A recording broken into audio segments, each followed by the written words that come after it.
శ్రావణ శుక్రవారం వరలక్ష్మీ వ్రతము అని ఒక వ్రతం చేస్తూ ఉంటారు.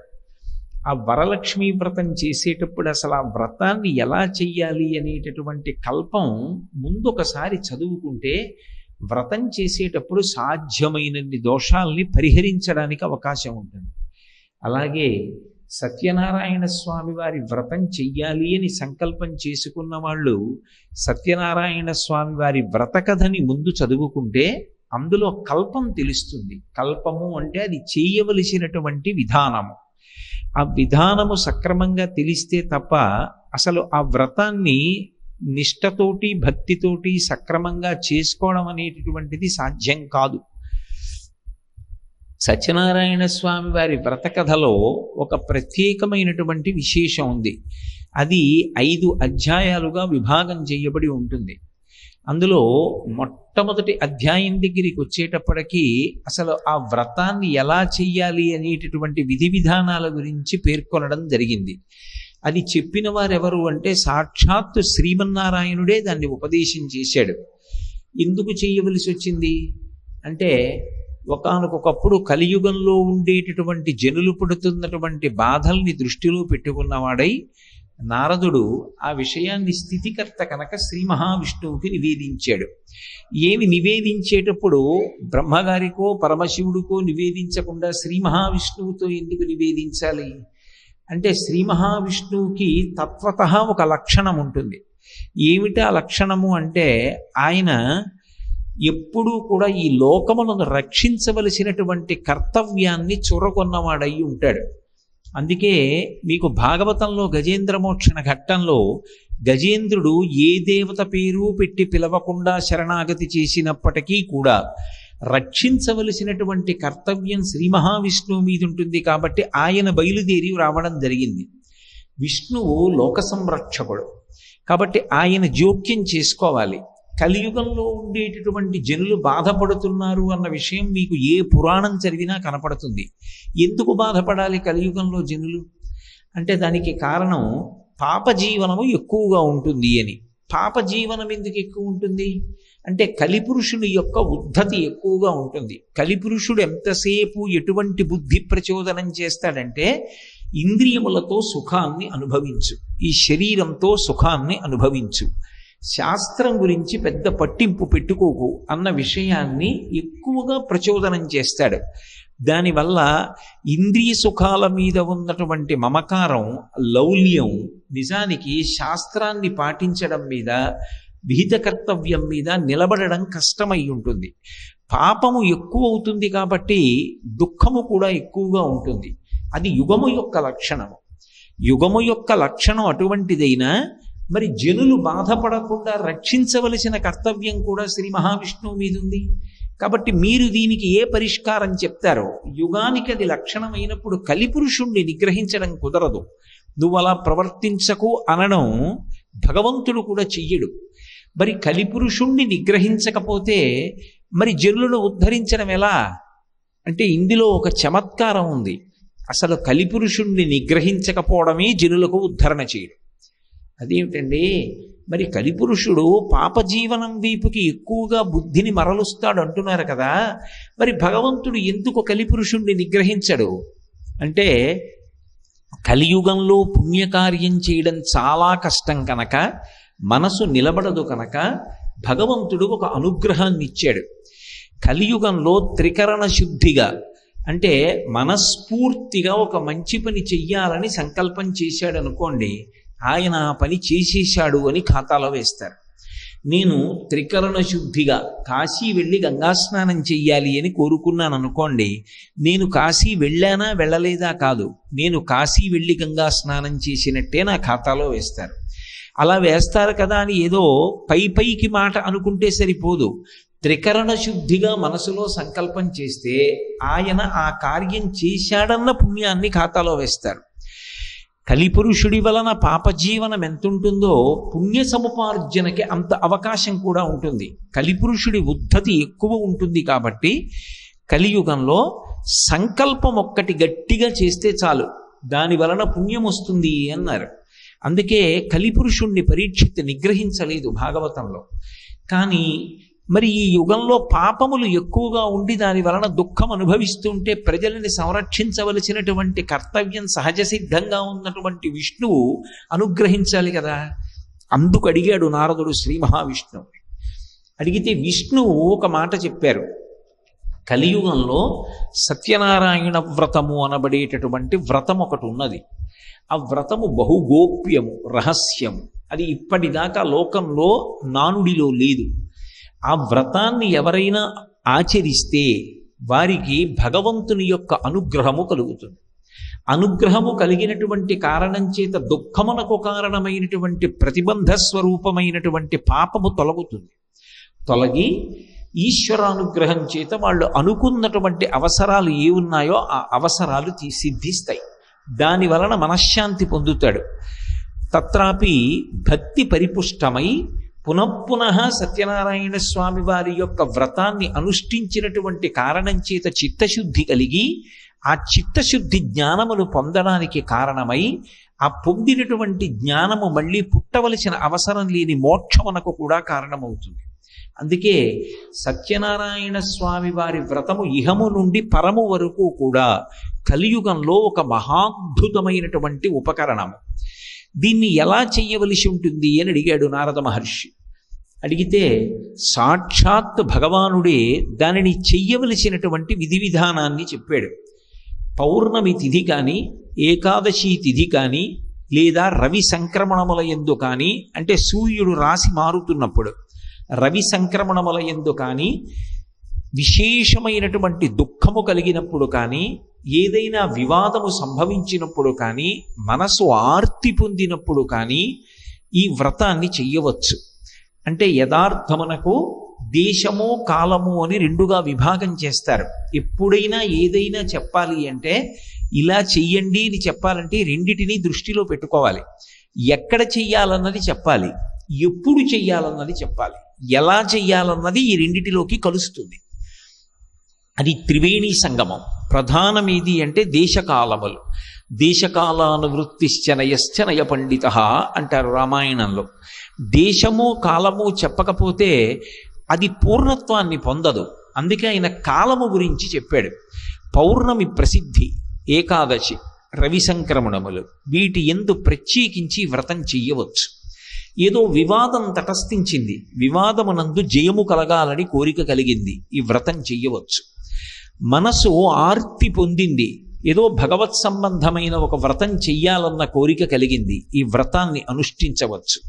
సత్యనారాయణ స్వామి వారి వ్రతానికి ఉన్నటువంటి విశేషం ఏమిటంటే దీనికి అధికార భేదాన్ని ఇవ్వలేదు. అన్ని వర్ణముల వారు కూడా ఈ వ్రతాన్ని చేసుకోవచ్చు. ఎందుచేత భగవానుడు అంత గొప్ప సౌకర్యాన్ని కల్పించాడంటే కలిపురుషుని యొక్క ఉద్ధతి నుంచి తప్పుకోవడానికి అందరికీ సమానాధికారాన్ని కట్టబెట్టాడు. ఇది వేదం ఎవరికి విషయంలో ఇచ్చింది అంటే ఒక్క గోపూజ విషయంలో ఇచ్చింది. బ్రహ్మచారి కానీ, గృహస్థు కానీ, వానప్రస్థు కానీ, సన్యాసి కానీ ఎవరైనా చేసి తరించగలిగినటువంటి పూజ గోపూజ.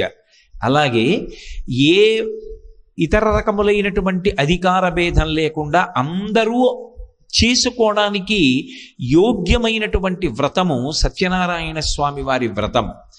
కాబట్టి నిజానికి కేవలము భక్తితో కాలము కలిసి వస్తే, అంటే నాకు ఇప్పుడు ఏమి ఆర్తితో కాదు, పౌర్ణమిని నేను సద్వినియోగం చేసుకోవాలనుకుంటున్నాను అనుకున్నాడు అనుకోండి, అప్పుడు పౌర్ణమి నాడు చేసుకుంటారు. కాదు, ఏకాదశి నాడు నేను ఈ వ్రతం చేసుకుని ఆ కాలాన్ని సద్వినియోగం చేసుకుంటాను, ఏకాదశి నాడు సత్యనారాయణ స్వామి వారి వ్రతం చేస్తారు. ఆర్తి పొందితే వ్రతం ఎలా అయినా చెయ్యాలని కోరిక పుట్టింది, అప్పుడు వాటి కోసం ఆగక్కర్లేదు, చేసేసుకోవచ్చు.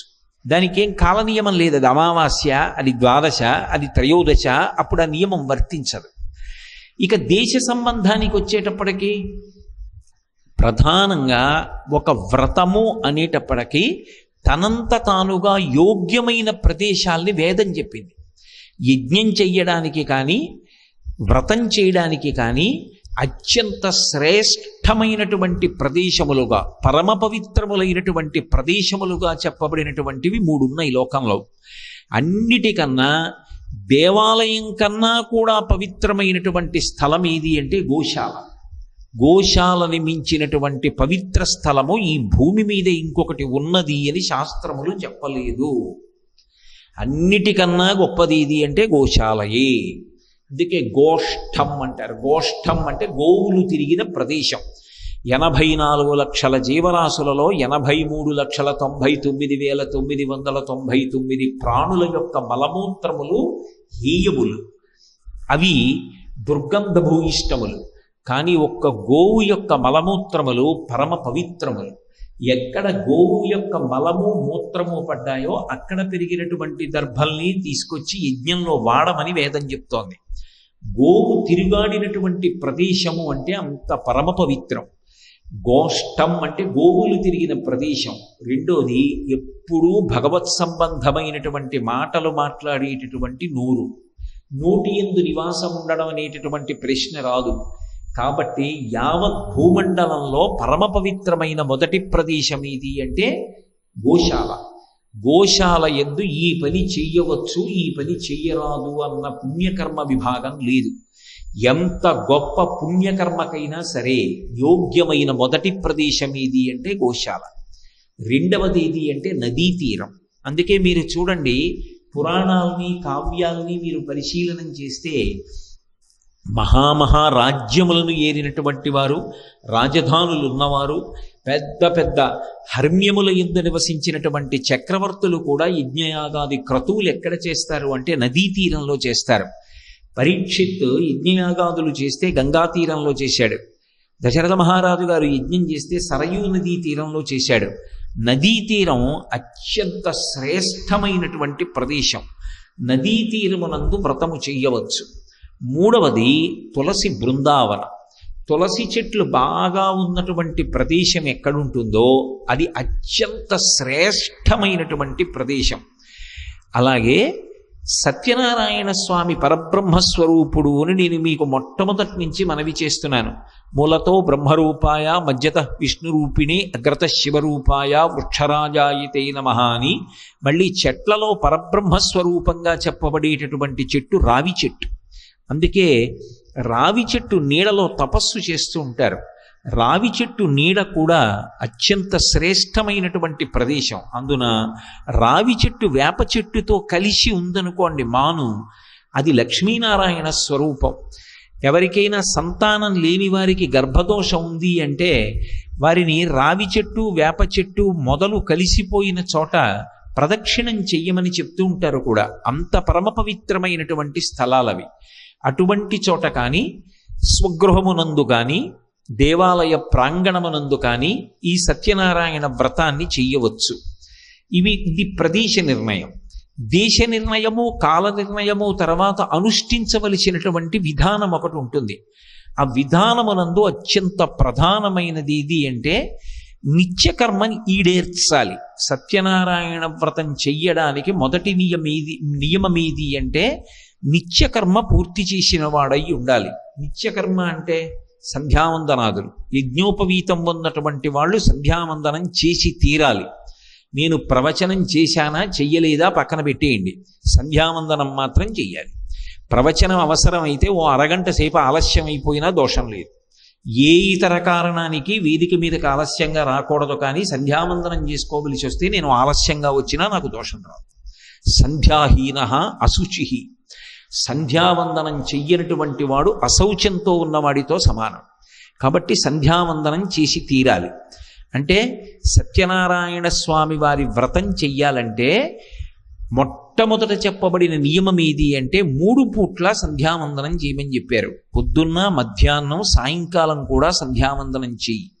ఉపవాసం చేసి, ఉపవాసము అంటే ఏ పదార్థమును తినకుండా ఉండమని కాదు, శరీరము నిలబడడానికి కావలసినంత మాత్రమే సాత్వికమైన పదార్థాన్ని తీసుకుని, సాత్వికమైన పదార్థము చేత పోషింపబడినటువంటి శరీరములో ఉన్నటువంటి మనసు నుండి ప్రచోదనమైనటువంటి పరమ ప్రశాంతమైన ఆలోచనల చేత ఇంద్రియములను మార్చి మార్చి భగవంతుని యందు రమించేటట్టుగా ఉంచు. అంటే చెవులతో భగవత్ సంకీర్తనం విను, నోటితో భజన చెయ్యి, శరీరంతో ఈశ్వర సేవ చెయ్యి. ఓ దేవాలయానికి వెళ్ళి తుడు, ఓ గోశాలకు వెళ్ళి సేవ చెయ్యి. పగటిపూట ఈ కార్యం అంతా చెయ్యి, ఉపవాసం ఉండు, ఇంటికి ఈశాన్య ప్రదేశంలో గోమయంతో అలుకు. ఎందుచేతంటే ఎంత నేను కట్టుకున్న ఇల్లైనా ఆ ఇంట్లో నేను అన్ని చోట్ల తిరుగుతూ ఉంటాను. తిరుగుతున్నప్పుడు అది పదరజస్సు ఆ ప్రదేశమంతా పడి అపరిశుభ్రమవుతుంది. నేలకి పవిత్రత లేకపోతే మంటపం వేసి ఆవాహన చేసినప్పుడు ఆ ప్రదేశంలోకి పరమాత్మ దిగడు, ఆయన ప్రవేశించడు పూజ అందుకోవడానికి. అది ఎలా ఉంటుంది అంటే, నేను ఒక ఇనప ఊచ పట్టుకెళ్ళి విద్యుత్ తీగ మీద పెట్టాననుకోండి, అందులోకి ప్రసరిస్తుంది. ఓ కొయ్య ముక్క పెట్టాననుకోండి, అందులోకి విద్యుత్ రాదు. అలాగే శబ్దశక్తి చేత మంత్రం చెప్పి భగవంతుణ్ణి ఆవాహన చేసిన మీరు మంటపం వేసే దగ్గర ఉన్నటువంటి భూమి శుద్ధి కాకపోతే అక్కడికి ఈశ్వర విభూతి ప్రవేశించదు. భూమిని శుద్ధి చెయ్యడానికి గోమయం వినా అసలు ఏ పదార్థము కూడా లోకంలో చెప్పబడలేదు.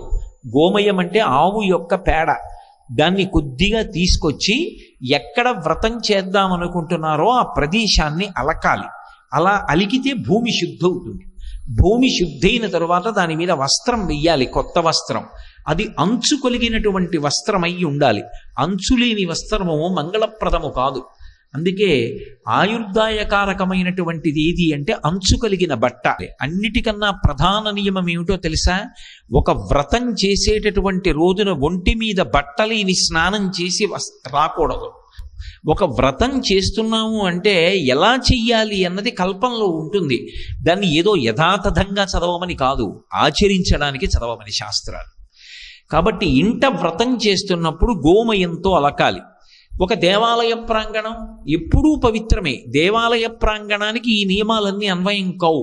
నేను చెప్తున్నది ఇంటి దగ్గర వ్రతం చేసినప్పుడు గోమయంతో అలికి దాని మీద వస్త్రం వేసి, వస్త్రం మీద తండుల రాశి పోసి, తండుల రాశి మీద కలశ ఉంచి, ఆ కలశ ఉంచేటప్పుడు శక్తిని తక్కువ చేసుకుని చెయ్యకూడదు.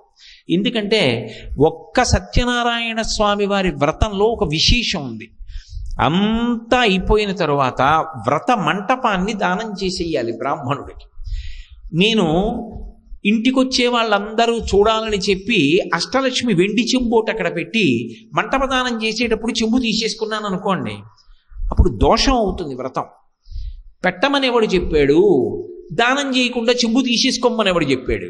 నీకు వెండి చెంబు ఇచ్చేయడం ఇష్టం లేకపోతే, అంత శక్తి నీకు లేకపోతే రాగి చెంబే పెట్టు. రాగి చెంబు పెట్టి రాగి చెంబుతో మంటపాన్ని దానం చేయి. అంతేకాని శాస్త్ర విరుద్ధంగా ప్రవర్తించకూడదు. మనం దేనికి చెయ్యాలి కార్యము అంటే శాస్త్రమునందు గౌరవముతో చెయ్యాలి. అందుకే మొట్టమొదటి మాటగా ఆయన అదే చెప్తాడు, శ్రద్ధయా చేసిన వాడెవడో వాడు పొందుతాడు ఫలితాన్ని. శ్రద్ధ అంటే శాస్త్రస్య గురువాక్యస్య సత్యబుద్ధ్యావధారణ సా శ్రద్ధ కడితా సిద్భి యయా వస్తూపలభ్యతే అంటారు శంకరాచార్యుల వారు. శాస్త్రము చెప్పిన మాట, గురువు చెప్పిన మాట సత్యములన్న పూనికతో చేసిన వాడెవడో వాడు పరమ ప్రయోజనాన్ని పొంది తీరుతాడు. కాబట్టి ఒక వస్త్రాన్ని పలిచి తండుల రాసి పోసి అందులో కలశ ఉంచి సత్యనారాయణ స్వామి వారి ప్రతిమను ఉంచాలి. అందరూ బంగారు కలశనే ఉంచక్కర్లేదు, మన శక్తిని బట్టి. ఒకరు బంగారు కలశ ఉంచవచ్చు, ఒకరు వెండి కలశ పెట్టచ్చు, ఒకరు రాగి కలశ పెట్టచ్చు. శాస్త్రం ఎంత కింద వరకు వచ్చేస్తుంది అంటే, ఒకవేళ నీకు అంత లేకపోతే మట్టి కలశ పెట్టు అంటూ. నువ్వు చెయ్యడం ప్రధానం, నీకు నమ్మకం ఉండడం ప్రధానం తప్ప ద్రవ్యం ఇలాగే ఉండాలని ఎవ్వరినీ ఆపదు. అందుకే మన ధర్మానికి ఒక ప్రత్యేకమైన పేరుంది, సార్వభౌమిక మతము అని ఒక పేరు. చాలామంది సార్వభౌమిక మతము అంటే ఏమనుకుంటారంటే ఇది సార్వభౌమత్వము కలిగినది అనుకుంటారు. అది కాదు దాని అర్థం. సర్వభూమికల యందున్న వారిని ఉద్ధరించున్నది అని దాని అర్థం. ఒకడు మహదైశ్వర్యవంతుడు ఉంటాడు, ఒకడు నిర్ధనుడు ఉంటాడు. కానీ ఇద్దరినీ పక్కపక్కనే కూర్చోబెట్టి వ్రతం చేయించవచ్చు. వాడు మట్టి పిడత పెట్టి చేశాడు, ఈయన బంగారు పాత్ర పెట్టి చేశాడు. కానీ ఎవరి మనసు నిలబడి చేశాడో వాడిదే ఫలితం. మట్టి పిడత పెట్టాడని ఈశ్వరుడు అటువైపు చూడకుండా ఉండడు, బంగారు కలశ పెట్టాడని ఆయన పట్ల ప్రత్యేకమైన ప్రేమ చూపించాడు. ఎవరు మనసు అక్కడ పెట్టారో వాళ్ళ మీద భగవంతుని యొక్క అనుగ్రహం ఉంటుంది. అందుకే శంకరుడు శివానంద లహరి చేస్తూ అంటారు, గభీరే కాసారే విశతి విజనే ఘోర విపినే విశాలే శైలీ చ భ్రమతి కుసుమార్ధంజనమతి సమర్ప్యే చేతస్సరసిజముమానాథ భవతే సుఖేనా వస్తాతుం జనైహ నజానాతి కిమహో అంటారు.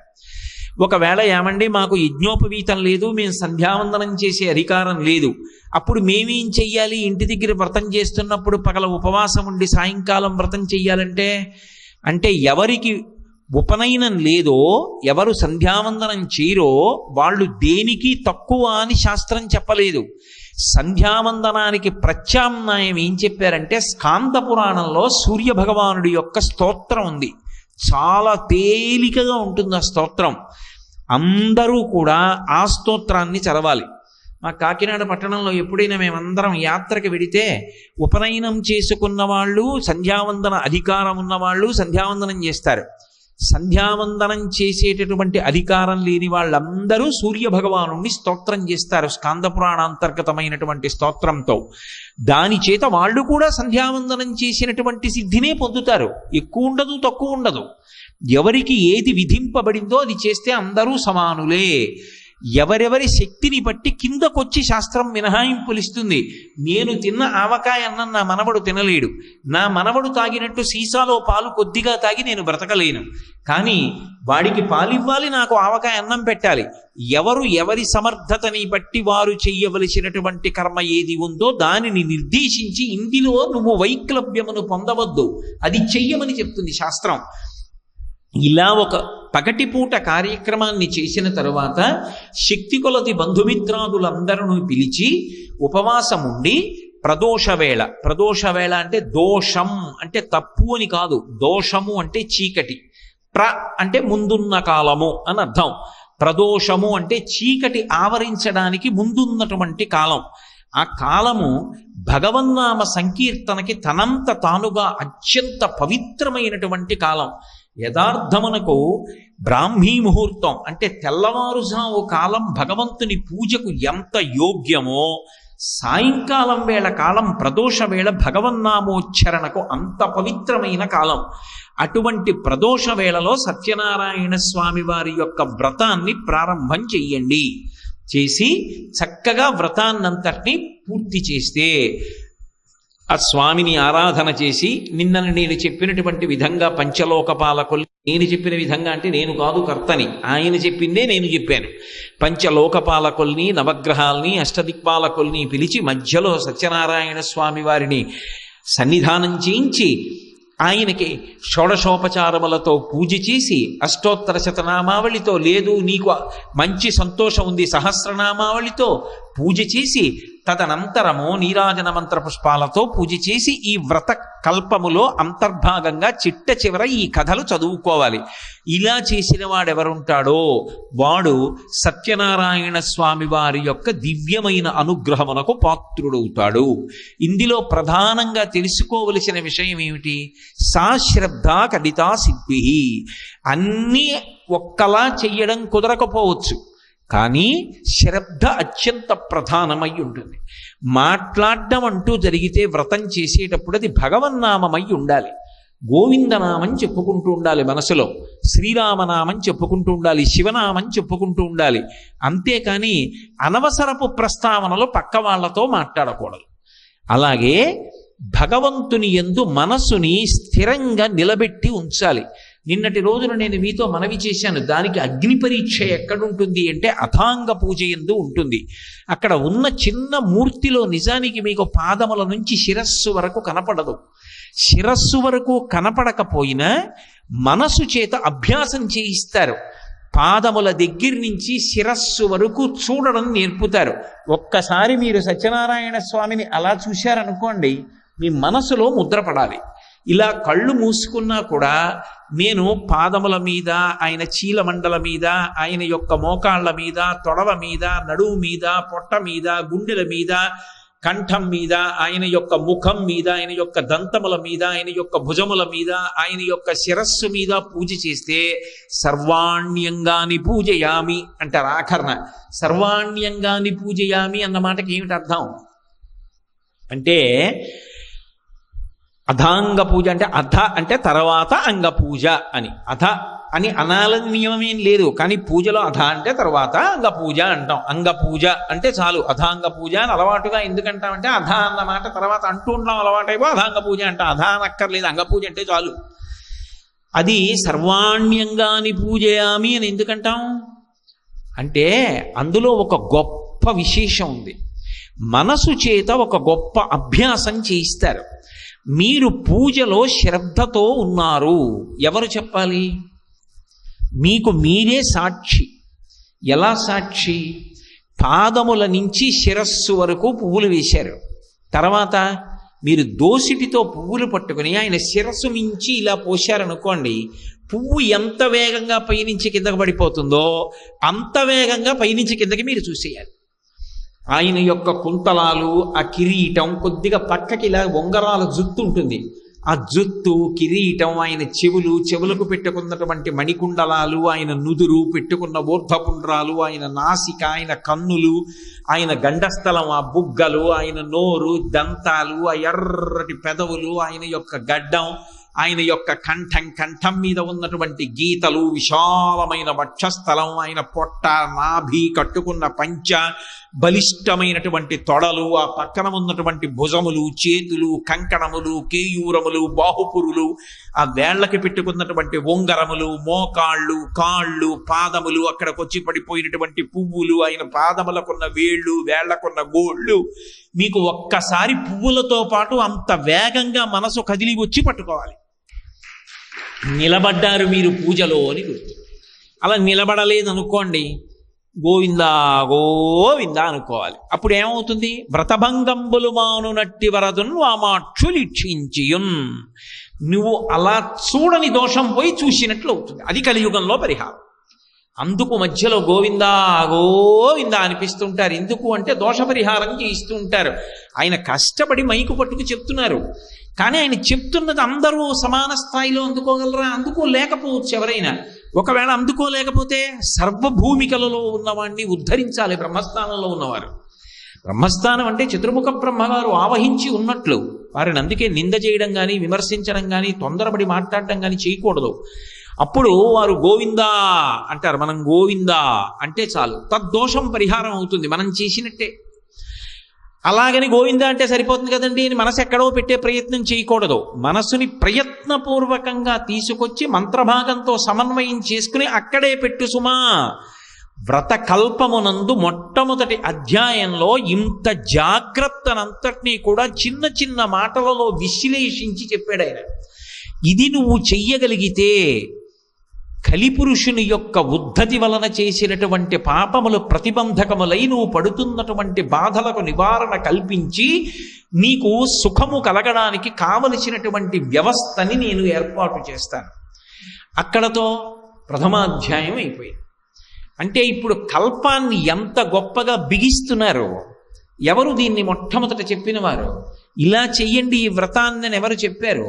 సామాన్యుడైన వాడు చెప్పలేదు. ఇది సాక్షాత్తు ఈశ్వర ప్రోక్తము. దీన్ని చెప్పింది పరమేశ్వరుడు చెప్పాడు, శ్రీమన్నారాయణుడు చెప్పాడు.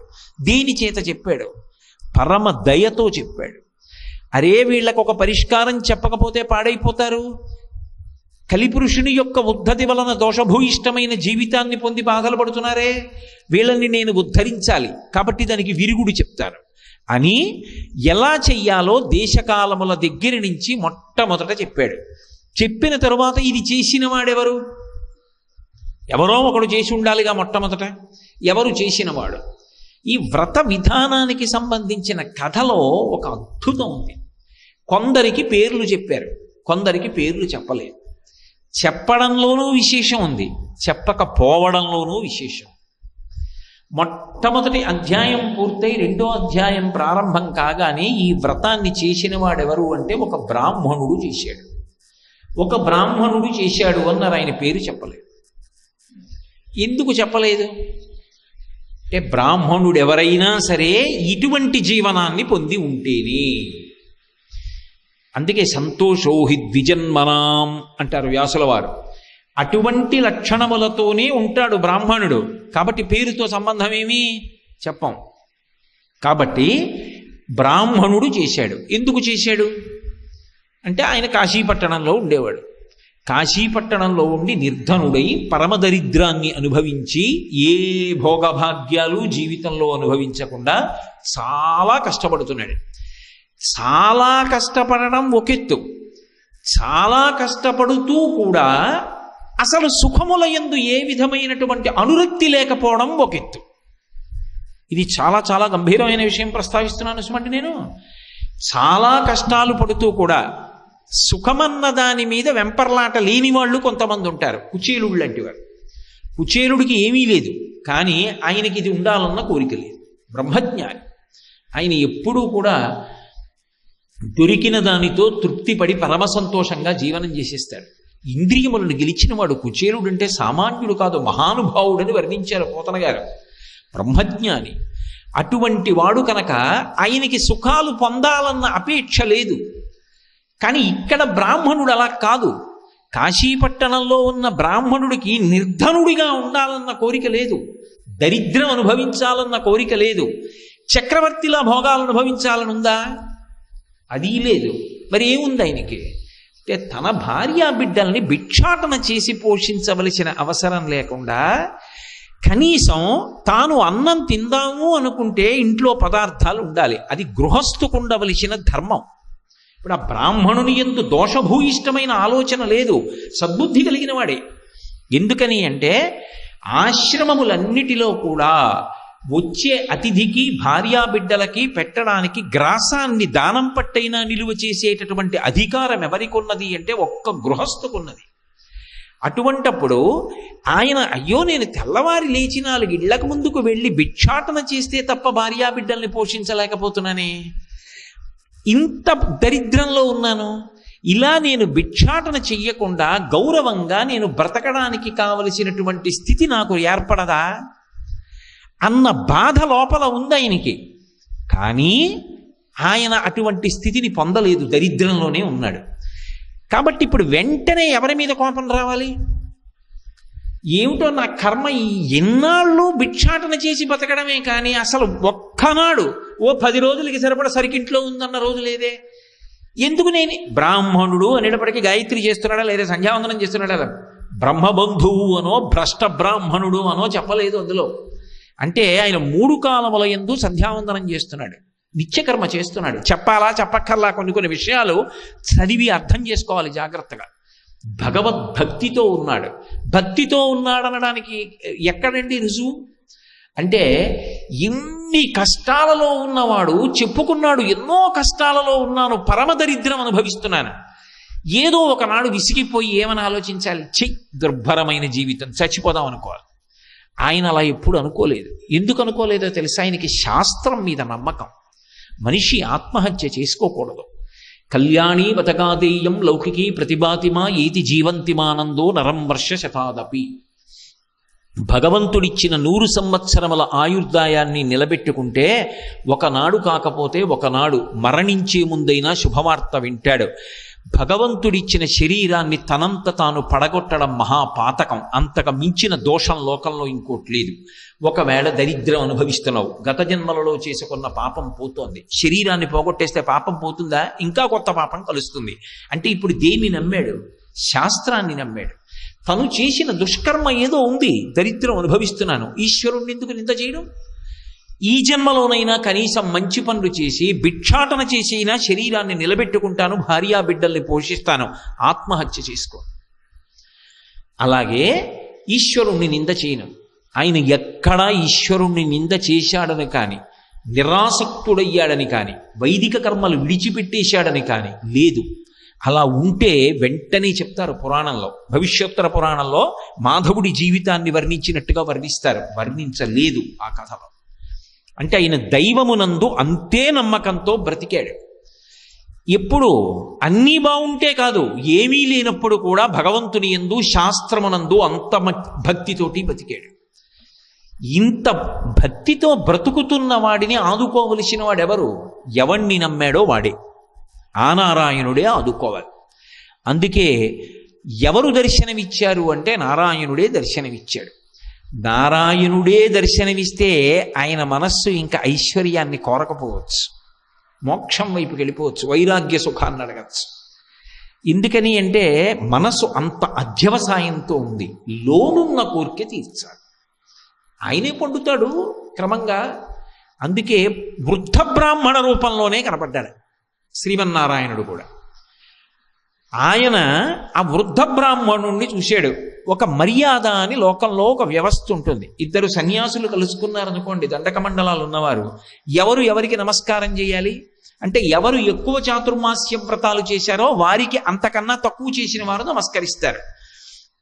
సభలో ఇంత వయస్సులో పెద్దవాళ్ళు ఉండనివ్వండి, బ్రహ్మజ్ఞాని అయిన వాడు కనపడితే వయసుతో సంబంధం లేకుండా ఎవరైనా నమస్కారం చేయాలి. అలాగే సభకి ఆధ్యక్షంలో ఉన్నాడు అనుకోండి ఒక ఆయన, ఇక ఏ భేదం ఉండదు, సభాధ్యక్షమునందున్నవాడు శివస్వరూపం. సభాభ్య సభాపతిభ్యశ్చ భో నమో నమో. కాబట్టి ఆయనకి నమస్కారం. కాబట్టి వృద్ధ బ్రాహ్మణుడు కనుక ఈయన నమస్కారం చేశాడు. నమస్కారం చేస్తే ఆయన అడిగాడు, ఏమి ఇలా ఉన్నావు అని అడిగాడు. ఆయన తన కష్టం చెప్పాడు తప్ప ఎక్కడ ఈశ్వరుని నిందించలా. నా కర్మ ఏం చేశాడు నాకు ఈశ్వరుడు, ఈ కాశీపట్టణంలో ఉన్నాను అన్న మాట ఆయన అనలేదు. వెంటనే సత్యనారాయణ స్వామి అన్నారు, ఇది వ్రతం, ఇది చెయ్యి, నీ కష్టాలు తొలగుతాయి అన్నారు. ఆయన వెంటనే నమ్మాడు. వెంటనే నమ్మి మనసులో సంకల్పం చేశాడు. దీన్నే ఈయేషా అంటారు. ఈయేషా అన్న మాటకు అర్థం ఏమిటంటే భగవంతుణ్ణి, శాస్త్రాన్ని నమ్మి సంకల్పం చేయడం అంత తేలికైన విషయం కాదు. దానికి పరిపూర్ణమైన విశ్వాసం ఉండాలి. అది ఉంది బ్రాహ్మణుడికి. అందుకని వెంటనే సంకల్పం చేశాడు, నేను రేపు సత్యనారాయణ వ్రతం చేస్తాను, ఆయన ఎలా చెప్పాడో అలా చేస్తాను, కానీ నిర్ధనుణ్ణి, నా దగ్గర ఏమున్నాయి సంబారాలు ఏం లేవు, కానీ ఇవి కొనుక్కోవడానికి కావలసినటువంటి ద్రవ్యము నేను రేపు భిక్షాటన చేసినప్పుడు నాకు లభించేటట్టుగా ఈశ్వరా చెయ్యి అని ఓ నమస్కారం చేశాడు. చేసి భిక్షాటనగా బయలుదేరాడు. ఆయనకి ప్రతిరోజు ఎంత వస్తుందో అంతకన్నా ఎక్కువే వచ్చింది ఆ రోజున. అంటే మొట్టమొదటి సంకేతం కనపడింది, నమ్మిన వాడికి నమ్మినంత. నా సంకల్పం వలన కాదు నేను క్షేత్రానికి వెళ్ళేది, నా సంకల్పమునకు ఈశ్వరానుగ్రహం కలిస్తే. సంకల్పమునకు ఈశ్వరానుగ్రహం ఎందుకు కలుస్తుంది? కచ్చిదాశాస్తి దేవానాం ప్రసాదం పార్థివాత్మజ కశ్చిత్ పురుషకారంచ దైవంచ ప్రతిపద్యతే అంటుంది సీతమ్మ రామాయణం సుందరకాండలో. సంకల్పము పరిశుద్ధమైనదైతే పరమేశ్వరుడి అనుగ్రహం కలుగుతుంది. బ్రాహ్మణ సంకల్పం పరిశుద్ధము, ఈశ్వరానుగ్రహం కలిగింది. అది బ్రాహ్మణ్యం. ఇప్పుడు కలిసింది, ఆయన వ్రతం చేశాడు. రాగానే ఇప్పుడు ఎందుకులే వ్రతం, మళ్ళీ 10 రోజులు పోయిన తర్వాత ఇంకా కొంత వచ్చిన తర్వాత ఇంకా బాగా చేసుకుంటాను అనలేదు. ఆ రోజు ఎంత వచ్చిందో అది అధికమన్నాడు. ఎంత వచ్చింది, రోజు ఎంత వస్తుంది, ఆ రోజు ఎంత వచ్చింది, ఆ లెక్కలేం లేవు, ఉండవు బ్రాహ్మణుడి విషయంలో. ఎందుకో తెలుసా? ఎందుకుండవో తెలుసా? అంటే ఆ రోజు తనకి ఏది దొరికిందో అది రోజు దొరికిన దానికన్నా ఎక్కువ అని సంతోషపడగలిగినటువంటి మనస్తత్వమే ఆయన ఈశ్వరి. సంతోషోహి ద్విజన్మనాం, అది బ్రాహ్మణ్యం అంటే. కాబట్టి ఆయన వ్రతం చేసేశాడంతే. ఏది ఉందో దానితో చెయ్యి, మట్టి పిడతతో చెయ్యి వద్దన్నాడు ఆయన. శాస్త్రం ఆయనకి తెలుసు కాబట్టి దాని ప్రకారం పరమభక్తి శ్రద్ధలతో వ్రతం చేసుకున్నాడు. ఏదో వాళ్ళని అడిగాడు, 4 పువ్వులు తెచ్చుకున్నాడు, అంతేగాని ఉదయం కాసేపు వ్యాయామం కోసం నడవడానికి అడుగుతున్నాను జేబులో ప్లాస్టిక్ కవర్ ఎట్టుకుని కర్రట్టుకుని వాడు నిద్రలేవకముందు వాడింట్లో కొమ్మ వీడుంచేసి వీడి ఆ పువ్వులన్నీ పట్టుకొచ్చి దొంగ పూలతో పూజ చేస్తే ఈశ్వరుడు సంతోషిస్తాడా? నిద్ర లేచి వాడు ఏడవడు, చెట్టు పెంచుకున్నవాడు. అదే ఆ పువ్వులు తెచ్చుకునే విధానం. భక్తితో ఒక్క పువ్వు పట్రా, వాళ్ళ ఇంట్లో అడిగి 4 తులసి దళాలు తెచ్చుకోవచ్చాలు. అవి కూడా లేకపోతే ఓ అక్షత వెయ్యి, ఏవో ఒకటి పట్టుకొస్తే తప్ప నేను ఒప్పుకోనని ఎందుకంటాడండి? ఇవన్నీ ఆయనవి, కొత్తగా నీ సృష్టించినవి ఉన్నాయి కనుక. ఆయనకి కావలసింది భక్తి. వటుర్వా గేహీవా యతిరిపి జటీవా తదితరో నరో వా యక్కశ్చిత్ భవతు భవతింతేన భవతి యదీయం హృత్పద్మం యది భవదీనం పశుపతి తదీయస్త్వం శంభో భవసి భవభారంచ వాసి అంటారు శంకరభగవత్పాదులు. భక్తితో చేశాడు, పరమ సంతోషం. ఆ వ్రత ప్రసాదాన్ని తీసుకున్నాడు. అదే సమయానికి ప్రదోషం వేళ కథ చేస్తున్నాడు, మరి ఉపవాసం ఉండి ఇంట్లో చేస్తున్నాడు కదూ. అటుగా ఒక కట్టెలు ప్రతిరోజు అరణ్యానికి వెళ్ళి కొట్టి తెచ్చి వీధులలో అమ్మేటటువంటి పరమనిర్ధనుడై దరిద్రం అనుభవించి కష్టపడుతున్నటువంటి ఒక వ్యక్తి అక్కడికి వచ్చాడు. బ్రాహ్మణ గృహం కదూ. ఆ కథ చమత్కారం గమనించాలి మీరు. మీరెవరండి, మిమ్మల్ని పిలవలేదుగా, పుల్లలు అమ్ముకునేవాడు నువ్వెందుకో వెళ్ళిపో అనలేదు. అంటే అది బ్రాహ్మణుడు ఎందుకు అవుతాడు? పరమ ప్రేమతో. కట్టెలు కొట్టి తేవడం అంటే మాటలండి. ప్రతిరోజు పొద్దున్నే అరణ్యానికి వెళ్ళి ఓ ఎండు చెట్టు ఒకటి వెతుక్కుని దాన్ని కొట్టి అది పడిపోయిన తర్వాత దాన్ని నరికి పుల్లలు పుల్లలుగా తయారు చేసి మూట కట్టి నెత్తి మీద పెట్టుకుని చీకటి పడిపోయే లోపల ఇంత బరువు తల మీద మోస్తూ ఆ కాష్టక్రేత అన్ని వీధులు తిరిగి చిట్ట చివరికి ఆ తల బరువు దించుకోవడానికి ఎవరికో ఒకరికి బేరం ఆడిన వాళ్ళకి అమ్మి ఆ వచ్చిన డబ్బుతోటి బియ్యం కొనుక్కుని ఇంటికెళ్ళి ఆ గంజో అన్నమో భార్యకి బిడ్డలకి పెట్టి తాను తినాలి. రోజు కట్టెలు కొట్టి కొట్టి మోసి మోసి ఆ ఒళ్ళు ఎంత పులిసిపోయిందో నిజంగా. సాయంకాలం వేళ అలా వెళ్ళిపోతున్నాడు. లేదు, ఆ కట్టెలమో పమ్మి వచ్చిన కొద్ది ధనంతో అలా వెడుతూ ఈ మంత్రభాగం విన్నాడు. ఆకర్షింపబడ్డాడు. ఏమిట్రా ఇది అనుకున్నాడు. ఆయన మనసుకి ఆర్ద్రత ఉంది. ఆర్ద్రత ఉంది కాబట్టి ఇదేమిటో చూస్తానని కూర్చున్నాడు. బ్రాహ్మణుడు నువ్వెందుకు అవతలకు పో అనలేదు, కూర్చొని ఇచ్చాడు. వ్రతం అంతా అయిన తర్వాత తాను ప్రసాదం పుచ్చుకున్నాడు. వచ్చిన కాష్టక్రేతకి ఆ కట్టెల వ్యాపారికి కూడా పెట్టాడు. ఆయన తిన్నాడు. తానే భోజనం చేశాడో అందులోనే కొంత భోజనం ఆయనకి పెట్టాడు. ఆయన భోజనం చేశాడు. చేశాక అడిగాడు, ఏమిటిదని అడిగాడు. బ్రాహ్మణుడు కాపక్ష్యం లేకుండా దాపరికం లేకుండా చెప్పాడు, నేను పరమ నిర్ధనుణ్ణి. నాకు ఒక వృద్ధ బ్రాహ్మణుడు చెప్పాడు ఇలా చెయ్యమని, నేను చేశాను. కొంతకాలానికి బ్రాహ్మణుడు ఐశ్వర్యవంతుడయ్యాడు, సంతోషంగా ఉన్నాడు. కానీ ఆయన ఏమి భోగభాగ్యముల యందు మునిగిపోయి ఈశ్వరుణ్ణి మరిచిపోయాడని ఆ కథలో లేదు. అంటే తన అవసరములు తీరినా ఈశ్వరుడు ఎందే మనసు పెట్టుకొని ఉన్నాడు. బ్రాహ్మణుడు చెప్పిన మాట ఈ కట్టెలు కొట్టేటటువంటి వాడు విన్నాడు. విని ఆయన అన్నాడు, రేపు కట్టెలు అమ్మితే నాకు ఎక్కువ డబ్బు వస్తే నేను వ్రతం చేస్తానన్నాడు. వచ్చింది. అంటే ఆయన సంకల్పమనందు కూడా శుద్ధి ఉంది, ఈశ్వరానుగ్రహం కలిసి వచ్చింది. వ్రతం చేశాడు, ఆయన ధనవంతుడయ్యాడు. ఏమంటే ఈశ్వరానుగ్రహం కలగాలి, కానీ ఓడలు బళ్ళైపోతాయి, బళ్ళు ఓడలైపోతాయి. అంతే. 2వ అధ్యాయం సమాప్తం. ఏమిటి అర్థమైంది మీకు ఆ 2వ అధ్యాయంలో? అందులో ఒక పెద్ద రహస్యాన్ని దాచారు. మనకి విరాట్ స్వరూపాన్ని వర్ణిస్తూ ఒక మంత్రం చెప్తారు పురుష సూక్తంలో. బ్రాహ్మణోస్య ముఖమాసీత్ బాహూరాజన్యకృత ఊరు తదస్య యద్వైశ్య పద్భ్యాగం శూద్రో అజాయత అంటారు. మొట్టమొదటి వర్ణం వాడైనటువంటి బ్రాహ్మణుడు బ్రాహ్మణోస్య ముఖమాసీత్. ముఖం అంటే నోరు, ముఖమండలము అని అర్థం సంస్కృతంలో. ఈ ముఖమండలం అంతా కూడా వేద పురుషుడికి బ్రాహ్మణులు. పాదములు 4వ వర్ణము వారు. గమనము అంటే ముందుకెళ్ళడం, కదలిక దేని మీద ఆధారపడుతుంది? పాదముల మీదే. ఏది దేనికన్నా తక్కువ కాదు. కానీ ఒక్కటి మీరు గమనించండి, తల ఆదేశించిన ఉత్తర క్షణంలో పాదములు కదులుతాయి. పాదములకు ఇబ్బంది కలిగిన ఉత్తర క్షణంలో శిరస్సు దాని గురించి శ్రద్ధ పెడుతుంది. ఇప్పుడు ఈ ప్రవచనం అయిపోయే పర్యంతం నా బుద్ధి, నా శిరస్సు ఆదేశం ఇవ్వదు, లే నడు అనదు, ఇలాగే కూర్చుంటుంది. అయిపోగానే లే, మన కర్తవ్యం అయిపోయింది, ఇక్కడ లేచి వెళ్ళిపోతాయి. నా గమనం చేత నా గౌరవం ఉంటుంది. ఇక్కడికి రావలసిన సమయానికి నా కాళ్ళు తీసుకొస్తే గౌరవం, లేచిపోవలసినప్పుడు ఆ సమయానికి లేచిపోతే గౌరవం. అలాగే ఇంత కదలకు అని ఆజ్ఞాపించి 2 గంటలు కూర్చోపెట్టినటువంటి బుద్ధి ఒక పక్క ప్రవచనం చేస్తూ ఉంటే ఒక దోమ వచ్చి కరిచేస్తోంది పాదాన్ని. నేను ఇంతమంది మధ్యలో ఆ దోమ ఎక్కడుందో వెతుక్కుని పట్టుకుని కొట్టుకోగలనా? పట్టుకోలేను. ఎందుకని అంటే నేను చెప్తున్నటువంటి విషయం మీద శ్రద్ధ పెట్టాలి. కానీ పాదం ఫిర్యాదు చేస్తూ ఉంటుంది తలకి, నన్ను ఒక దోమ కరిచేస్తోంది, చాలా బాధపడిపోతున్నాను, నెత్తురు పీల్చేస్తోందని. ఈ ప్రవచనం చేస్తూనే వెంటనే శిరస్సు అంటుంది, ఓ పాదమా బెంగ పెట్టుకోకు, ఓ కుడి పాదమా నువ్వులే, ఎడమ పాదానికి యువతల వైపు చీలమండ దగ్గర దోమ కరుస్తోందిట, నువ్వు కదిలి సభంతటికి కూడా అసహ్యంగా ఉండకుండా ఏదో ఒబ్బిడిగా పాదం కదిపినట్టుగా కదిపి పంచె అంచు వెనక నుంచి బొటనవేలుతో చీలమండ మీద రుద్ది దోమ పోయేటట్టు దురద పోయేటట్టు ఒక్కసారి గోకో అంటుంది. మీకు తెలియదు, నా పాదాలని శిరస్సు రక్షిస్తుంది తప్ప నేను ప్రవచనంలో ఉన్నాను, నువ్వు దోమ కొరిస్తే నాకెందుకు అంటుందా? అనదు.